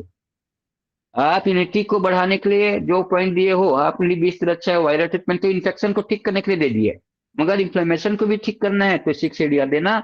और शरीर का केमिकल है, जिनको जो जहां पर काम करेगा वो करना है, क्योंकि केमिकल तो हमारे शरीर में बनते ही रह रहा है। हम नहीं भी बोलेंगे तो शरीर में वो केमिकल बन रहा है, कॉर्टिसोल भी बन रहा है, और इधर हमारे शरीर में इम्यून सेल भी काम कर रहा है एक ही समय पे। जिनको जो काम करना है वो करेगा। ये बिल्कुल मत सोचना कि 6 ADR देने से इम्यूनिटी लो हो जाएगा। हाँ, नियम बस ध्यान रखना, अगर सेप्टिसिमिया हो, अगर लो इम्यूनिटी है शरीर में, एकदम इम्यूनिटी लो है, तो ADR नहीं देना। क्या? एकदम लो इम्यूनिटी। और लो इम्यूनिटी किसमें? कौन सा लो इम्यूनिटी? जैसे HIV, एड्स है ना, एड्स, इनमें इम्यूनिटी बहुत लो रहता है, और उस कंडीशन में आप ADR नहीं देना। उसमें क्या करना? अभी जो फार्मूला बताए ना, इन्फेक्शन को ठीक करने वाले, वो फार्मूला आपको देना है। और इसके अलावा सिर में ऑक्सीजन की कमी है, सिर में ऑक्सीजन की कमी है, तो ऑक्सीजन की कमी को ठीक करने के लिए क्या देना है? आपको तो फार्मूला याद है ना, वही देना, बताने की जरूरत नहीं है। ऑक्सीजन फार्मूला ये तभी देना जब ऑक्सीजन का जो वैल्यू है वो अगर कम है। नॉर्मल रेंज क्या है? 94 से 98, 99 जी आता है, 99 तक ऑक्सीजन का वो उनका रहता है ना। अगर आपके पास पल्स ऑक्सीमीटर है तो इससे पता चल आ जाएगा, ठीक है। तो 94 से 98 तक है तो आपको ऑक्सीजन ट्रीटमेंट की जरूरत नहीं पड़ना चाहिए। और अगर 94 से नीचे, 93 92 91 89 88 अगर दिख गया, तो आप तुरंत उनको फटाफट 2 3 सेट आपको ऑक्सीजन ट्रीटमेंट देना पड़ेगा, रोगी को ट्रीटमेंट देना पड़ेगा, ठीक है। फिर भी आप ये कंडीशन को समझना, ऑक्सीजन की शरीर में कमी है तभी देना, अन्यथा देने की जरूरत नहीं है। क्यों? क्योंकि ब्लड में ऑक्सीजन बकायदा हीमोग्लोबिन के साथ पूरे शरीर के हर एक सेल तक जा रहा है, ठीक है। ब्लड के माध्यम से ही ऑक्सीजन हीमोग्लोबिन के साथ बंद करके शरीर के हर एक सेल तक जाता है, और हर हर एक सेल तक जाएगा तो हर एक सेल को ऑक्सीजन मिलने से उनमें मेटाबॉलिक प्रोसेस अच्छा होगा, जिससे रासायनिक प्रक्रियाएं अच्छा चलता रहेगा, केमिकल प्रोसेस अच्छा चलता रहेगा। ठीक है, तो ये आप लोग याद रखिएगा। और यदि रोगी को जेनेटिक प्रॉब्लम के कारण अगर हार्मोनल इनबैलेंस हुआ हो, जेनेटिक कंडीशन की वजह से अगर हार्मोनल इनबैलेंस हुआ है, तो शरीर में एक प्रकार से स्टेरॉइड की कमी है, और स्टेरॉइड की कमी से शरीर में ताकत कम हो जाता है, शरीर एकदम आलसीपन रहता है, शरीर सुस्त रहता है, स्टेमिना की कमी, शरीर एकदम थका थका कमजोर रहता है, कमजोरी रहता है। तो ऐसे कंडीशन में उनको कुछ नहीं करना है, एक नेचुरल स्टेरॉइड देना और एक न्यूजीन फार्मूला देना। नेचुरल स्टेरॉइड, न्यूजीन फार्मूला, और दोनों कहाँ भेजना? ब्रेन में भेजना। ठीक है। और अगर बॉडी टेम्परेचर लो हो जाता है, बॉडी टेम्परेचर लो हो जाता है तो भी सिर में दर्द आता है। हैंगओवर मालूम है? जो लोग शराब ज्यादा पीते हैं और शराब पीते हैं और उनको शराब नहीं मिला कुछ दिन, तो उनकी स्थिति आप समझ सकते हैं। उनको शराब जब तक नहीं चाहिए तब तक उनको शांति नहीं मिलेगा, शराब नहीं मिलेगा वो फड़फड़ाने लगते हैं, वो दर्द के मारे कराहने लगते हैं, सिर में दर्द आ जाते हैं, और बॉडी टेम्परेचर एकदम कम हो जाता है। क्या हो जाता है?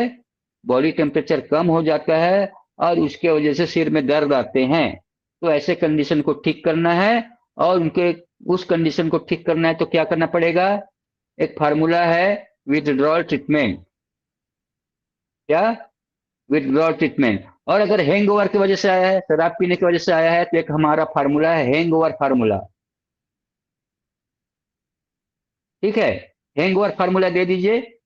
शराब पीने की वजह से जो बॉडी टेम्परेचर लो है, कमजोरी है, थकान है, सिर में दर्द है, वो ठीक होता जाएगा। और अगर शरीर में ऑटो इम्यूनिटी की वजह से शरीर में इम्यून सेल ज्यादा काम कर रहा है, तो उसके वजह से हमारे शरीर के कई सारे कोशिकाएं नष्ट होना चालू हो जाता है, टूटने लगते हैं, मरने लगते हैं, है ना? तो ऐसे कंडीशन को ठीक करना है तो क्या करना पड़ेगा? उस इम्यूनिटी को सप्रेस करना है, दबाना है। उनको दबाने के लिए क्या करना पड़ेगा? 30 मेडुला, 6 लेप्टोवरी, 6 एडीआर इंटू 3 ट्रीटमेंट। और बाद में beta interferon formula. Beta interferon formula का नाम है, जो हाइपर इम्यूनिटी को दबाने के लिए दिया जाता है। हाइपर हाइपर इम्यूनिटी को दबाएगा और ऑटो इम्यून डिसऑर्डर को ठीक करने में भूमिका निभाता है बीटा इंटरफेरॉन फार्मूला। तो इम्यूनिटी को सप्रेस करने के लिए क्या देना है? 30 मेडुला, 6 लेप्टोरी, 6 एडीआर, 3 ट्रीटमेंट दीजिए। फिर इनके बाद पेशेंट से पूछिए कि क्या कंडीशन है। और इसके बाद जो है डायग्नोस्टिक पॉइंट चेक किए हो, तो म्यूकस जीरो में दर्द है, और म्यूकस जीरो में दर्द है तो ये इंडिकेट होता है कि उस रोगी के शरीर में क्या बढ़ा हुआ है? एसिड बढ़ा हुआ है, जिसे हम लोग क्या बोलेंगे? Blood acidosis. तो उस कंडीशन में आप उस रोगी को क्या देंगे? एसिड ट्रीटमेंट फार्मूला देना, ब्लड एसिडोसिस को निकालने के लिए। और साथ में ब्लड में टॉक्सिक प्रोडक्ट है, एसिड तो है ही, साथ में टॉक्सिक प्रोडक्ट है, तो एसिड ट्रीटमेंट के साथ में किडनी क्लियर दे देना। ठीक है। और अगर जेनेटिक प्रॉब्लम है तो ऐसे कंडीशन में न्यूजीन फार्मूला दे देना। ब्लड सप्लाई की कमी है तो एम एफ्रिन के साथ ए हेपरिन डाल देना। ठीक है। और इनके अलावा सिर दर्द बहुत ज्यादा है, तो कुछ न्यूरोट्रांसमीटर की कमी होता है, न्यूरोट्रांसमीटर या कुछ हार्मोन की कमी होता है। कौन कौन से हार्मोन? हैप्पी हार्मोन की कमी की वजह से। कौन सा? हैप्पी हार्मोन की कमी से होता है। हमारे पिछले सेशन में मंगलवार को एलेक्जेंडर जी आए थे, एलेक्जेंडर बेंजामिन जी। उन्होंने 4 हैप्पी हार्मोन बता के गए हैं। कितने? 4 हैप्पी हार्मोन बता के गए हैं। कौन कौन सा है मालूम है आपको? उन्होंने डज नाम दिया था। क्या नाम दिया था? डज। और डज में क्या क्या है? D for dopamine, O for oxytocin, E for endorphin, और एस फॉर सीरोटोनिन। ये चारों जो केमिकल है जिसे हम लोग क्या बोलते हैं? हैप्पी हार्मोन के नाम से। डोपामाइन क्या करेगा? ब्लड वेसल को रिलैक्स करेगा, जिससे शरीर में इन्वॉल्यूंटरी मूवमेंट है वो ठीक होगा। ठीक है। ऑक्सीटोसिन क्या करेगा? वेसोकॉन्ट्रिक्टर का काम करता है ब्रेस्ट और गर्भाशय में, मगर बाकी शरीर में वेसोडाइलेशन का काम करता है, जिससे ब्लड सप्लाई अच्छे से पूरे शरीर में जाएगा और मेटाबॉलिक प्रोसेस अच्छा होगा। साथ ही एंडोर्फिन, एंडोर्फिन पेन किलर का काम करता है, दर्द को खत्म करने का काम करता है। यानी कि ये जो सेंसरी, जो शरीर का जो दर्द है ना, सेंसरी नर्व के माध्यम से ब्रेन में जाता है, तो ये एंडोर्फिन क्या करता है, उनको ब्लॉक करता है, सेंसरी ब्लॉकर का काम करता है, और जिससे शरीर का जो दर्द है ना सिर में नहीं जा पाता, जिसकी वजह से सिर में दर्द नहीं होता। ठीक है। तो एंडोर्फिन सेंसरी ब्लॉकर का काम करता है। अगर सिर में ज्यादा दर्द है तो एंडोर्फिन पॉइंट दीजिए। और एक चौथा है सीरोटोनिन। सीरोटोनिन क्या है? पूरे ब्लड वेसल को रिलैक्स करता है, अच्छी तरह से ब्लड सप्लाई शरीर के बॉडी में पहुंचाने का काम करता है, ब्लड वेसल को रिलैक्स करने के साथ। और उसकी वजह से जब ब्रेन का वेसल डायलेट होगा तो अच्छी तरह से ब्लड का फ्लो ब्रेन में जाएगा, जिससे ब्रेन के टिश्यू को जो जो फैक्टर की जरूरत है, पोषक तत्व है, ऑक्सीजन है, मिनरल, विटामिन, हार्मोन, वो सब मिलेगा, और उसके वजह से सिर का दर्द ठीक होता जाएगा। ठीक है। तो अगर आपको लगता है ना, ओंकार जी एक फार्मूला बना लीजिए, हैप्पी हार्मोन। ठीक है, इन चारों का सीक्वेंस बना करके अगर कभी किसी को अगर शरीर में दर्द हो, ये ट्रीटमेंट देना। ठीक है। और ये आपको एक दो दिन में दे देंगे। और ये आप लोग ध्यान रखना कि दर्द को कम करने के लिए एंडोर्फिन और सप्लीमेंट देना है। और इसके अलावा ये तो हो गया कारण, जो जो कारण था उसके आधार, जो जो सिर दर्द का कारण था उसके आधार पर क्या क्या ट्रीटमेंट देना है, कारणों के आधार पर ये बताए थे। लेकिन कुछ केस ऐसा होता है जो पेशेंट हमारे पास आते हैं और एक ही साथ कई सारे कारण रहते हैं उनके सिर दर्द का। जैसे कि केस हिस्ट्री नंबर 1, एक कोई पेशेंट हमारे पास आया, उदाहरण के लिए एग्जाम्पल, फॉर एग्जाम्पल, और उनका डायग्नोस्टिक पॉइंट पूरा जितना भी सवाल किया है ना, सवाल किया डायग्नोसिस के दौरान वो किया, पूरा केस हिस्ट्री लिया, और केस हिस्ट्री के दौरान हमको पता चला कि उनके न्यूक्लियर जीरो में दर्द है, बहुत ज्यादा दर्द है, मतलब एसिडोसिस है, और साथ में इनका हार्मोनल इम्बैलेंस है। ठीक है। और ब्रेन में एट्रोफी है, ब्रेन सिकुड़ गया है, ब्रेन में एट्रोफी है, जिनकी वजह से सिर में दर्द है, और ब्रेन में ब्लड क्लॉट है। ये चार कारण पता चला। एक तो एसिडोसिस है, दूसरा हार्मोनल इम्बैलेंस है, तीसरा एट्रोफी है, और चौथा क्या है, सिर में ब्लड क्लॉट है। अभी चार कारण है उस सिर दर्द के रोगी में। अब इन चारों कारणों को ठीक करने के लिए ट्रीटमेंट देना है। क्या? चारों कारणों को ठीक करने के लिए ट्रीटमेंट देना है, मतलब ये चार प्रकार है रोगी को सिर दर्द होने के, तो उनको अब ठीक कैसे करना है केस हिस्ट्री के आधार पर है? तो आप क्या करोगे?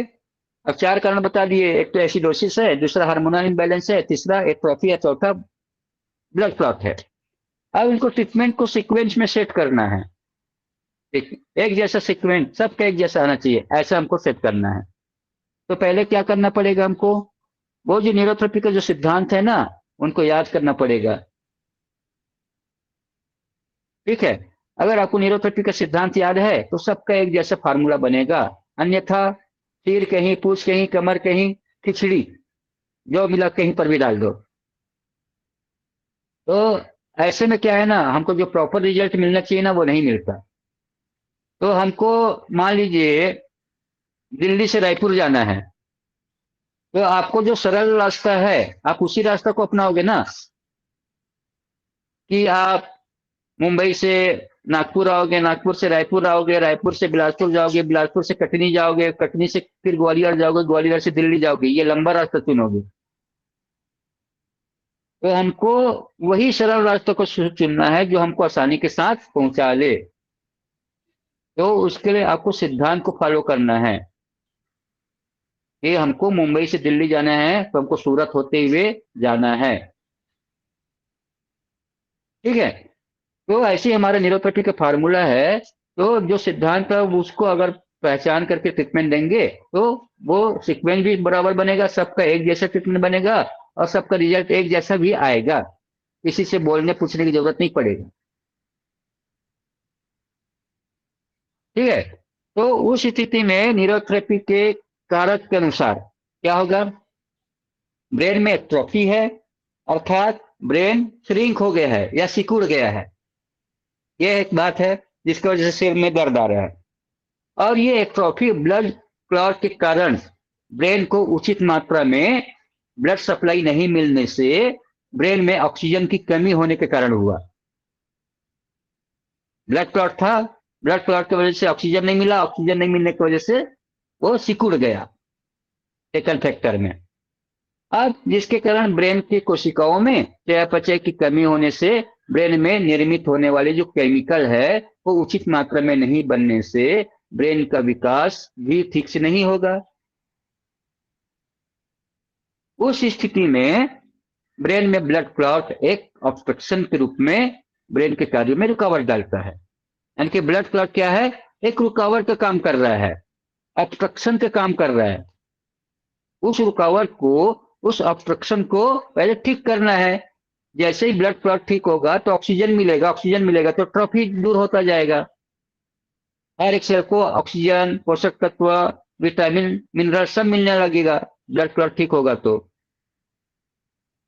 और ये ब्लड क्लॉट का वजह क्या हो सकता है, क्योंकि रोगी को बहुत दिनों तक ब्लड में एसिड रहा है और एसिड की कंडीशन में ब्लड गाढ़ा होगा, और जितना ब्लड गाढ़ा होगा उतना ही ब्लड वेसल में क्रिस्टल जमता जाएगा, बैड कोलेस्ट्रॉल का प्लाक बनता जाएगा, प्लाक बनता जाएगा, और वही ब्लड प्रेशर, ब्लड के दबाव की वजह से टूटेगा तो वो क्लॉट के रूप में ब्रेन में जाकर फंस जाता है, थ्रोम्बोसिस के रूप में, एम्बोलिज्म के रूप में जाएगा और लास्ट में अटक जाएगा। जहां पर अटक गया उनको क्लॉट बोलेंगे।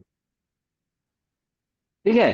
तो हो सकता है कि उस कंडीशन में रोगी को एथेरोस्क्लेरोटिक की कंडीशन भी हुआ हो। एसिड बढ़ने की स्थिति में एथेरोस्क्लेरोटिक चेंजेस बढ़ जाता है।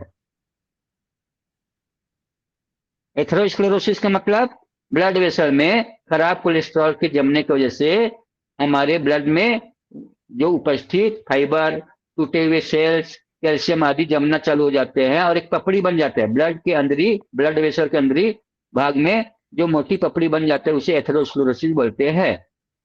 अब जब ये ब्लड के फोर्स की वजह से टूटेगा तो ब्लड में घूमते घूमते घूमते घूमते कई बार हार्ट में जाएगा तो हार्ट अटैक होने का संभावना बढ़ेगा, ब्रेन में जाएगा तो पैरालिसिस होने का संभावना बढ़ेगा। तो उनको ध्यान में रख करके आपको ट्रीटमेंट देना है। और ब्रेन के श्रिंक या एट्रोफी होने से भी ब्लड वेसल्स में कॉन्ट्रेक्शन होगा, संकुचन होगा, सिकुड़ेगा, जो ब्रेन में रक्त संचार में रुकावट होगा। तो जिसे सबसे पहले ठीक करने के लिए उपचार सेट करना है, तो क्या उपचार सेट करना है, चार कारण बताए थे, एसिडोसिस, हार्मोनल बैलेंस, एट्रोफी और ब्लड क्लॉट, ये ब्रेन में देखा गया। तो ब्रेन के श्रिंक एट्रोफी होने से ब्लड में कॉन्ट्रिक्शन होता है। उस कॉन्ट्रिक्शन को ठीक करने के लिए क्या ट्रीटमेंट देना है, सबको आंसर आना चाहिए। अगर कहीं पर भी कोई नाड़ी सिकुड़ गया है तो उनको खोलने के लिए कौन सा ट्रीटमेंट देना है, 15 left medulla, 6 left sweet into 3 treatment. ये सबके माइंड में यही आना चाहिए, पहले उस रुकावट को खोलना है तभी तो माल आगे जाएगा ना। आप पहले माल अब बनाते जा रहे हो, रुकावट खोलोगे नहीं तो बीमारी ठीक होगा क्या। तो पहले उस रुकावट को खोलना, तो पहले उस ऑब्स्ट्रक्शन को खोलना, रास्ता को खोलना, रास्ता खुलेगा, दरवाजा खुलेगा तो ऑटोमेटिक मटेरियल ब्लड सप्लाई के माध्यम से आगे बढ़ेगा जी। ठीक है। तो 15 लेफ्ट मेडुला, 6 लेफ्ट स्वीट देना है, 3 ट्रीटमेंट। फिर ब्लड क्लॉट भी वेसल तथा ब्रेन के कार्यों में रुकावट यानी ऑब्स्ट्रक्शन के रूप में काम कर रहे हैं ब्लड क्लॉट। तो वेसल के रास्ते को खोलने के लिए क्या देना है, 15 left medulla, 6 left sweet, 3 treatment ही देना है। ठीक है। ये आप सिकुड़ गया है तो खोलने के लिए यही काम आएगा, ब्लड क्लॉट भी रुकावट का काम कर रहा है तो उस रास्ते को खोलने के लिए भी यही काम आएगा। ठीक है। फिर इसके बाद एसिडोसिस की स्थिति को ठीक करना है। एसिडोसिस की स्थिति को ठीक करना है, ब्लड में एसिड बढ़ा हुआ है तो एसिड को ठीक करेंगे तो फिर क्या होगा, ब्लड का सर्कुलेशन सामान्य होगा, ब्लड केमिकल का पावर अच्छा मेंटेन होगा। केमिकल ही तोड़ेगा ना क्लॉट को, तो उस केमिकल को पावर को मेंटेन करना है, तो आपको केमिकल का पीएच को मेंटेन करना पड़ेगा। और किसी भी केमिकल के पीएच को मेंटेन करने के लिए एसिड एल्कली ट्रीटमेंट दिया जाता है न्यूरोथेरेपी में। अगर किसी केमिकल का पीएच एसिडिक है तो उनको ठीक करने के लिए ट्रीटमेंट देना है, एल्कली है तो उनको ठीक करने के लिए आपको यही फार्मूला यूज करना है, एसिड एल्कली। ठीक है। तो एसिडोसिस की स्थिति को ठीक करने के लिए आप क्या करोगे, एसिड ट्रीटमेंट फार्मूला देना है। श्रीरामन के साथ में एसिड फार्मूला दे दो, एसिड ट्रीटमेंट फार्मूला दे दो। फिर शरीर में एसिडोसिस के कारण भी एट्रोफी होते हैं, शरीर में क्या होते हैं, एसिड बढ़ने की वजह से एट्रोफी होते हैं। भले ही ब्लड क्लॉट हो या ना हो, अगर एसिड भी एक कारण है सेरिब्रल एट्रोफी होने का, जिसकी वजह से सिर दर्द आ रहा है, तो उस स्थिति में ये एसिड ट्रीटमेंट फार्मूला भी एट्रोफी को ठीक करने में भूमिका निभाएगा। फिर इसके बाद क्या करना है, हार्मोनल की समस्या को ठीक करना है, हार्मोनल की समस्या को उपचार करना है। तीसरा फैक्टर में जो ब्रेन की क्रियाशीलता को भी बढ़ाएगा, जिससे ब्रेन में हार्मोन केमिकल उचित मात्रा में निर्मित होंगे, जिससे बीमारी ठीक होंगे। तो उसे ठीक करने के लिए क्या करना है जी, ब्रेन की क्रियाशीलता को बढ़ाने के लिए जो हमारा जो हार्मोन्स है उनको ठीक करना है। तो हाफ कुंडली 40 सेकंड, 6 मेडुला, 4 थायराइड, 4 थायराइड। और बाकी जो टारगेट जो केमिकल जो देना है उन सभी को मिला करके ब्रेन में भेजिए, ताकि ब्रेन के कोशिकाओं का क्या बढ़ जाए, क्रियाशीलता, एक्टिविटी, सक्रियता, स्ट्रेंथ, मजबूती बढ़ जाए। और आखिर में ब्रेन में ब्लड संचार को बढ़ाना है, ब्लड सर्कुलेशन को बनाए रखने तथा ब्लड क्लॉट को खत्म करने के लिए उचित हेपरिन फार्मूला देना है। और ये हेपरिन रोगी की स्थिति के अनुसार, एसिडोसिस है, म्यूकस जीरो में दर्द है तो एसिडोसिस है, तो उस स्थिति में पहले 6 मेडुला देना, फिर साथ ही हेपरिन देना है, जो ब्लड एसिडोसिस को ठीक करने के साथ साथ ब्लड क्लॉट को घोलने या खत्म करने का काम करेगा। और उसे ब्रेन में भेज रहे तो 6 मेडुला देना है, इससे एसिड भी ठीक होगा और एट्रोफी भी ठीक होगा और ब्लड क्लॉट भी ठीक होगा, तीनों कंडीशन में ये ठीक हो काम करेगा। एक हेपरिन, ए हेपरिन एसिड भी कम करेगा, एट्रोफी भी कम करेगा और क्लॉट को भी कम करेगा, जिससे ब्रेन का तीनों फैक्टर में जो प्रॉब्लम आया है सिर दर्द का वो ठीक होता जाएगा। ठीक है। तो इस प्रकार से अगर चारों फैक्टर का अगर क्रम से अगर फार्मूला देखेंगे तो क्या फार्मूला बनेगा जी, क्या फार्मूला बनेगा, सीक्वेंस में जो बताए उसके आधार पर, चलो कोई बात नहीं। लेकिन न्यूरोथेरेपी के अनुसार एट्रोफी को ठीक करने के लिए एक विशेष ट्रीटमेंट या फार्मूला भी उपलब्ध है। एट्रोफी है ना, हमने एसिड दे करके एट्रोफी को ठीक करने का प्रयास किए, फिर भी न्यूरोथेरेपी में एक फार्मूला है एट्रोफी के लिए। ठीक है, जो हेपरिन फार्मूला के 5 मिनट के बाद एट्रोफी ट्रीटमेंट देना है, ताकि उनका पावर ज्यादा समय तक बना रहे, हेपरिन भी अपना काम कर ले और काम करने के बाद फिर एट्रोफी ट्रीटमेंट को देना है। तो एट्रोफी ट्रीटमेंट में क्या है, हाफ कुंडली 20 सेकंड इंटू 3 ट्रीटमेंट, 1 मिनट के गैप में हाफ कुंडली 40 सेकंड इंटू 3 ट्रीटमेंट, फिर 1 मिनट के गैप में हाफ कुंडली 60 सेकंड इंटू 3 ट्रीटमेंट। ठीक है, इन्हीं तीनों फार्मूला को हम लोग एट्रोफी ट्रीटमेंट के नाम से जानते हैं, हाफ कुंडली 20, 40, 60 सेकंड के नाम से हम लोग उनको बोलते हैं। ठीक है।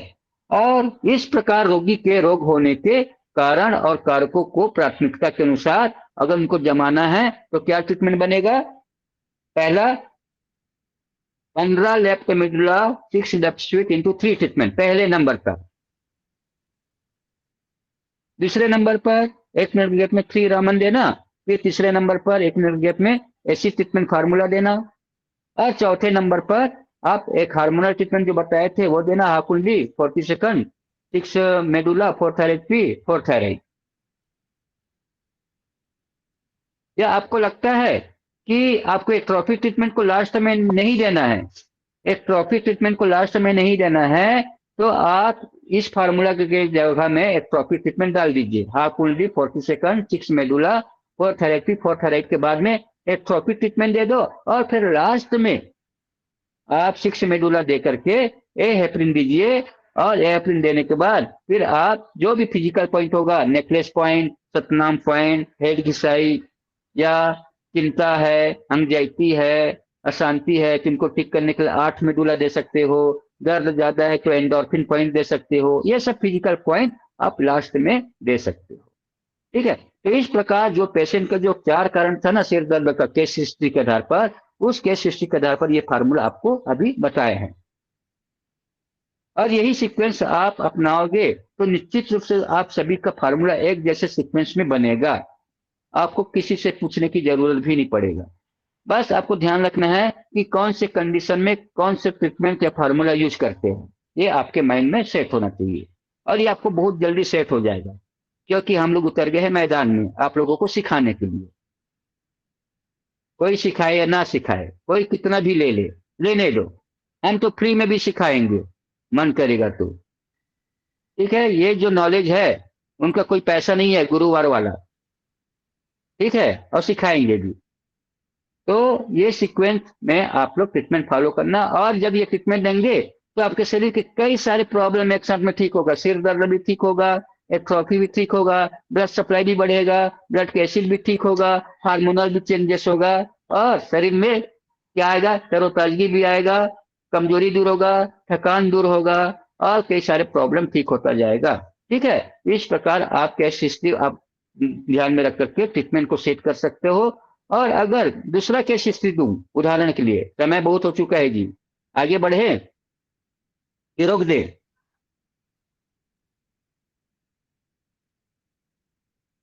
चलो एक 5 मिनट में बता देता हूँ। चलिए एक हिस्ट्री और ले लेते हैं। ये सिर में दर्द है, और सिर में दर्द होने का कारण क्या है? ये जो कैरोटिड आर्टरी है ना, कैरोटिड आर्टरी, कैरोटिड आर्टरी में क्या है? ब्लॉक है, सिकुड़ गया है, सिकुड़ गया है। साथ में सिर में दर्द, सिर में चोट लगा है। 2 कारण। पहला कारण, ये ब्लॉक हो गया है, नैरो हो गया है। गर्दन की तरफ से सिर में जाने वाला जो आर्टरी है ना, कैरोटिड आर्टरी, इसमें क्या हो गया है? नैरो हो गया है, सिकुड़ गया है, जिसकी वजह से ब्लड सप्लाई सिर में नहीं जा रहा है, जिसकी वजह से सिर में दर्द हो रहा है। एक कारण। दूसरा कारण, सिर में मार भी लगा है। ताज्जुब की बात, मार भी लगा है, याद रखना। 2 कारण। तीसरा कारण, पेट हमेशा गड़बड़ रहती है जी, अपचन, गैस एसिडिटी बनता रहता है। पेट गड़बड़ है, गैस एसिडिटी बनता है। 3 कारण सिर दर्द का। और चौथा कारण जेनेटिक है, उनके परिवार में उनके मम्मी पापा को भी और उनके भाई बहन को भी सिर में दर्द है। तो 4 कारण है एक पेशेंट का सिर दर्द का।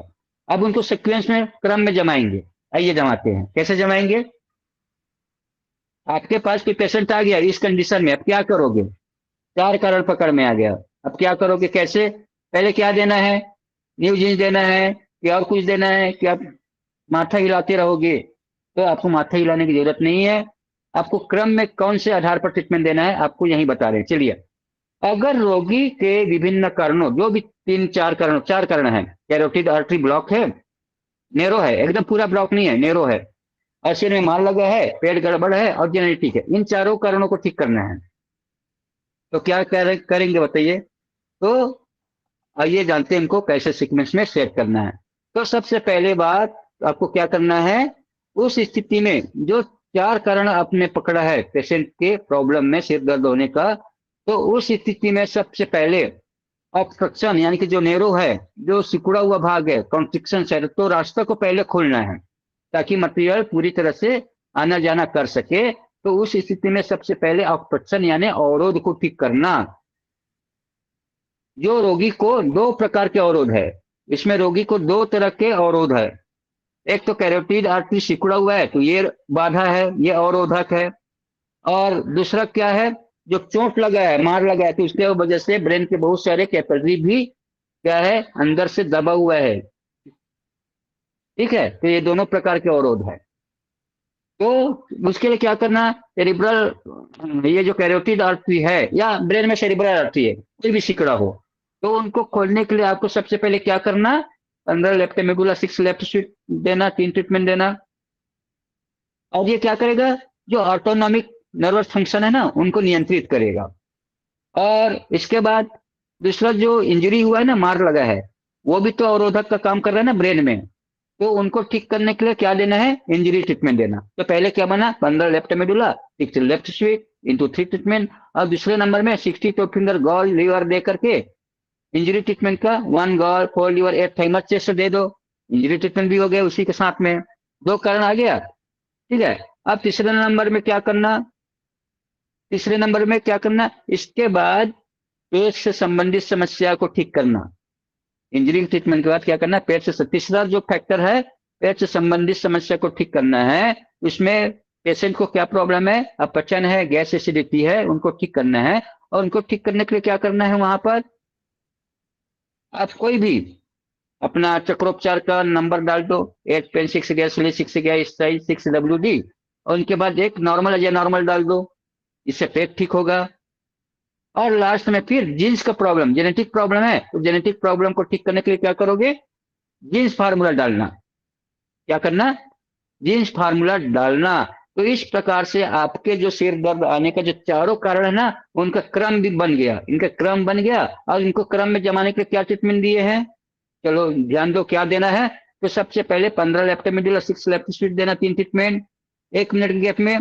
62 फिंगर गॉल लीवर देना है, ठीक है। और फिर 1 मिनट के गैप में 1 gall 4 liver 8 thymus chest 4 thyroid, 4 thyroid, ठीक है। जो इंजरी हुआ है ना, इनको हीलिंग करना है। तो दो ट्रीटमेंट देना, ये 1 gall 4 liver 8 thymus chest 4 thyroid, दो ट्रीटमेंट देना। फिर 1 मिनट के गैप में क्या देना, हार्स नॉर्मल या नॉर्मल दे दो, या अपना वर्टिकल नॉर्मल है ना, वर्टिकल नॉर्मल, ओंकार जी वर्टिकल नॉर्मल बता देना। वर्टिकल नॉर्मल में 8 पेन 6 गैस ओनली 6 गैस सही 6 WD 6 राइट 6 लेफ्ट। ये देने के बाद आप नॉर्मल अजय नॉर्मल दे दो तो भी चलेगा। और लास्ट में न्यू जीन्स फार्मूला, ये बन गया पूरा फार्मूला, चारों कारणों को एक साथ ठीक करने के लिए एक ट्रीटमेंट। और ये फार्मूला आपको कहीं नहीं मिलेगा, क्यों, ये तत्कालिक बना है, आपको कहीं लिखा हुआ नहीं मिलेगा ये सीक्वेंस में। पका पकाया फार्मूला है क्या, नहीं, ये पका पकाया फार्मूला नहीं है। ये पेशेंट के कंडीशन के आधार पर तत्काल बनाया हुआ फार्मूला है। इसी प्रकार एक नहीं, हजारों अलग अलग पेशेंट आएंगे जिनके सिर दर्द होने के अलग अलग कारण हो सकते हैं। और लास्ट में क्या करोगे ट्रीटमेंट देने के बाद, वही नेकलेस, रतनाम, हेड घिसाई, एंडोर्फिन, जो फिजिकल पॉइंट देना है दे दो, कोई प्रॉब्लम नहीं है। केमिकल आधार पर यह फार्मूला चलेगा, फिजिकल आधार पर सिर दर्द को ठीक करने के लिए जो भी पॉइंट है वो आप देना, ठीक है। तो इस प्रकार से आप कोई भी पेशेंट आते हैं तो उनका तत्कालिक ट्रीटमेंट एक जैसा सीक्वेंस में बना सकते हो, बिना किसी पूछे के। आप पढ़ाई की हो 1.5 लाख रुपए दे करके, 10 रुपए का कागज पकड़ा दिए हैं, मगर ये नॉलेज नहीं दिया, तो किस बात का वो नॉलेज है। तो मैं यही बोलना चाह रहा हूं कि कभी भी पके पकाए फार्मूला सब जगह फिट नहीं बैठता है। गुरु जी ने बहुत अच्छे अच्छे फार्मूला बनाया है, उनको देने का सही जगह है, सही जगह में उपयोग करना है, इग्नोर नहीं करना है। यह सब फार्मूला उन्हीं के द्वारा बनाया हुआ है, बस उनको फिक्स किया है, उनको कौन से जगह में स्थापित करना है ये आपको स्थापित करना आना चाहिए। मेरा कहने का मतलब ये है। अब ये अलग अलग फार्मूला को हमने अलग अलग जगह फिक्स किया तो एक बन गया ट्रीटमेंट। दो या दो से अधिक पॉइंट से क्या बनता है, दो या दो से अधिक पॉइंट के मिलने से फार्मूला बनता है, ठीक है। उसी प्रकार दो या दो से अधिक फार्मूला के मिलने से ट्रीटमेंट बनता है। तो अभी जो बना है ना, दो या दो से अधिक फार्मूला मिल करके बना हुआ ट्रीटमेंट है, याद रखिएगा। तो इस प्रकार से आप कभी भी ट्रीटमेंट बना सकते हो, बहुत सारे फार्मूला को मिक्स करके और कारणों को ध्यान में रख करके, सिद्धांतों को फॉलो करते हुए। फिर आपको कोई नहीं रोक सकता।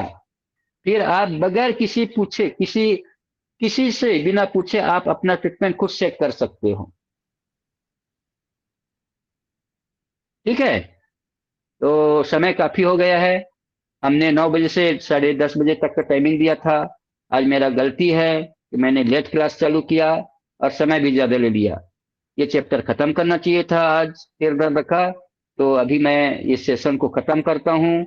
अगर आपको लगता है कुछ और जानना है सिर दर्द के बारे में, वो टॉपिक मैं नेक्स्ट सेशन में ले लूंगा, अगर आप लोग का अगर आग्रह रहा तो। नहीं तो कुछ नया चैप्टर लेके आएंगे। ठीक है, तो आप लोगों का कोई सवाल जवाब होगा या कोई सुझाव होगा तो आप बताइए।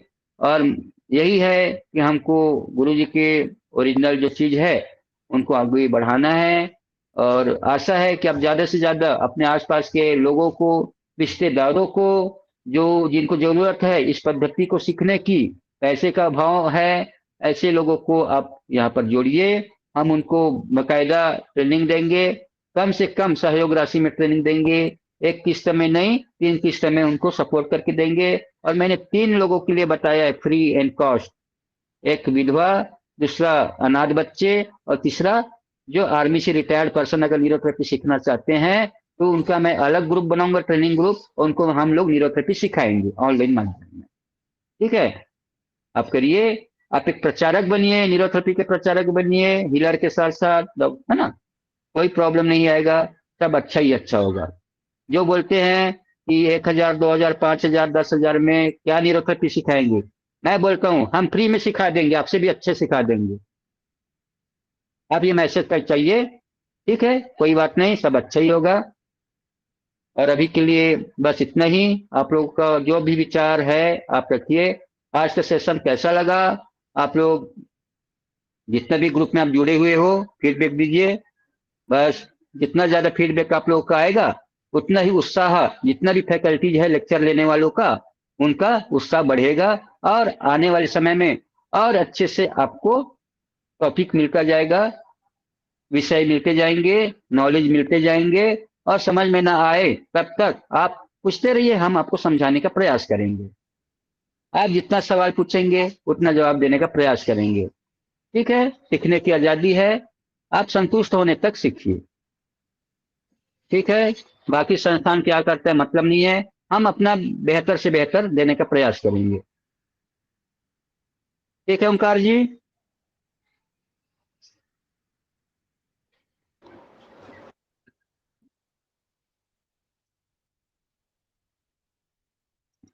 कुछ और रखना है सब्जेक्ट? नहीं नहीं समय नहीं हो गया। सर, इस अरे उन रिकॉर्डिंग को लोगों बंद को कर दीजिए। बंद कर दीजिए, उन लोगों को डिनर करना है, बहुत सारे लोग डिनर नहीं किए हैं।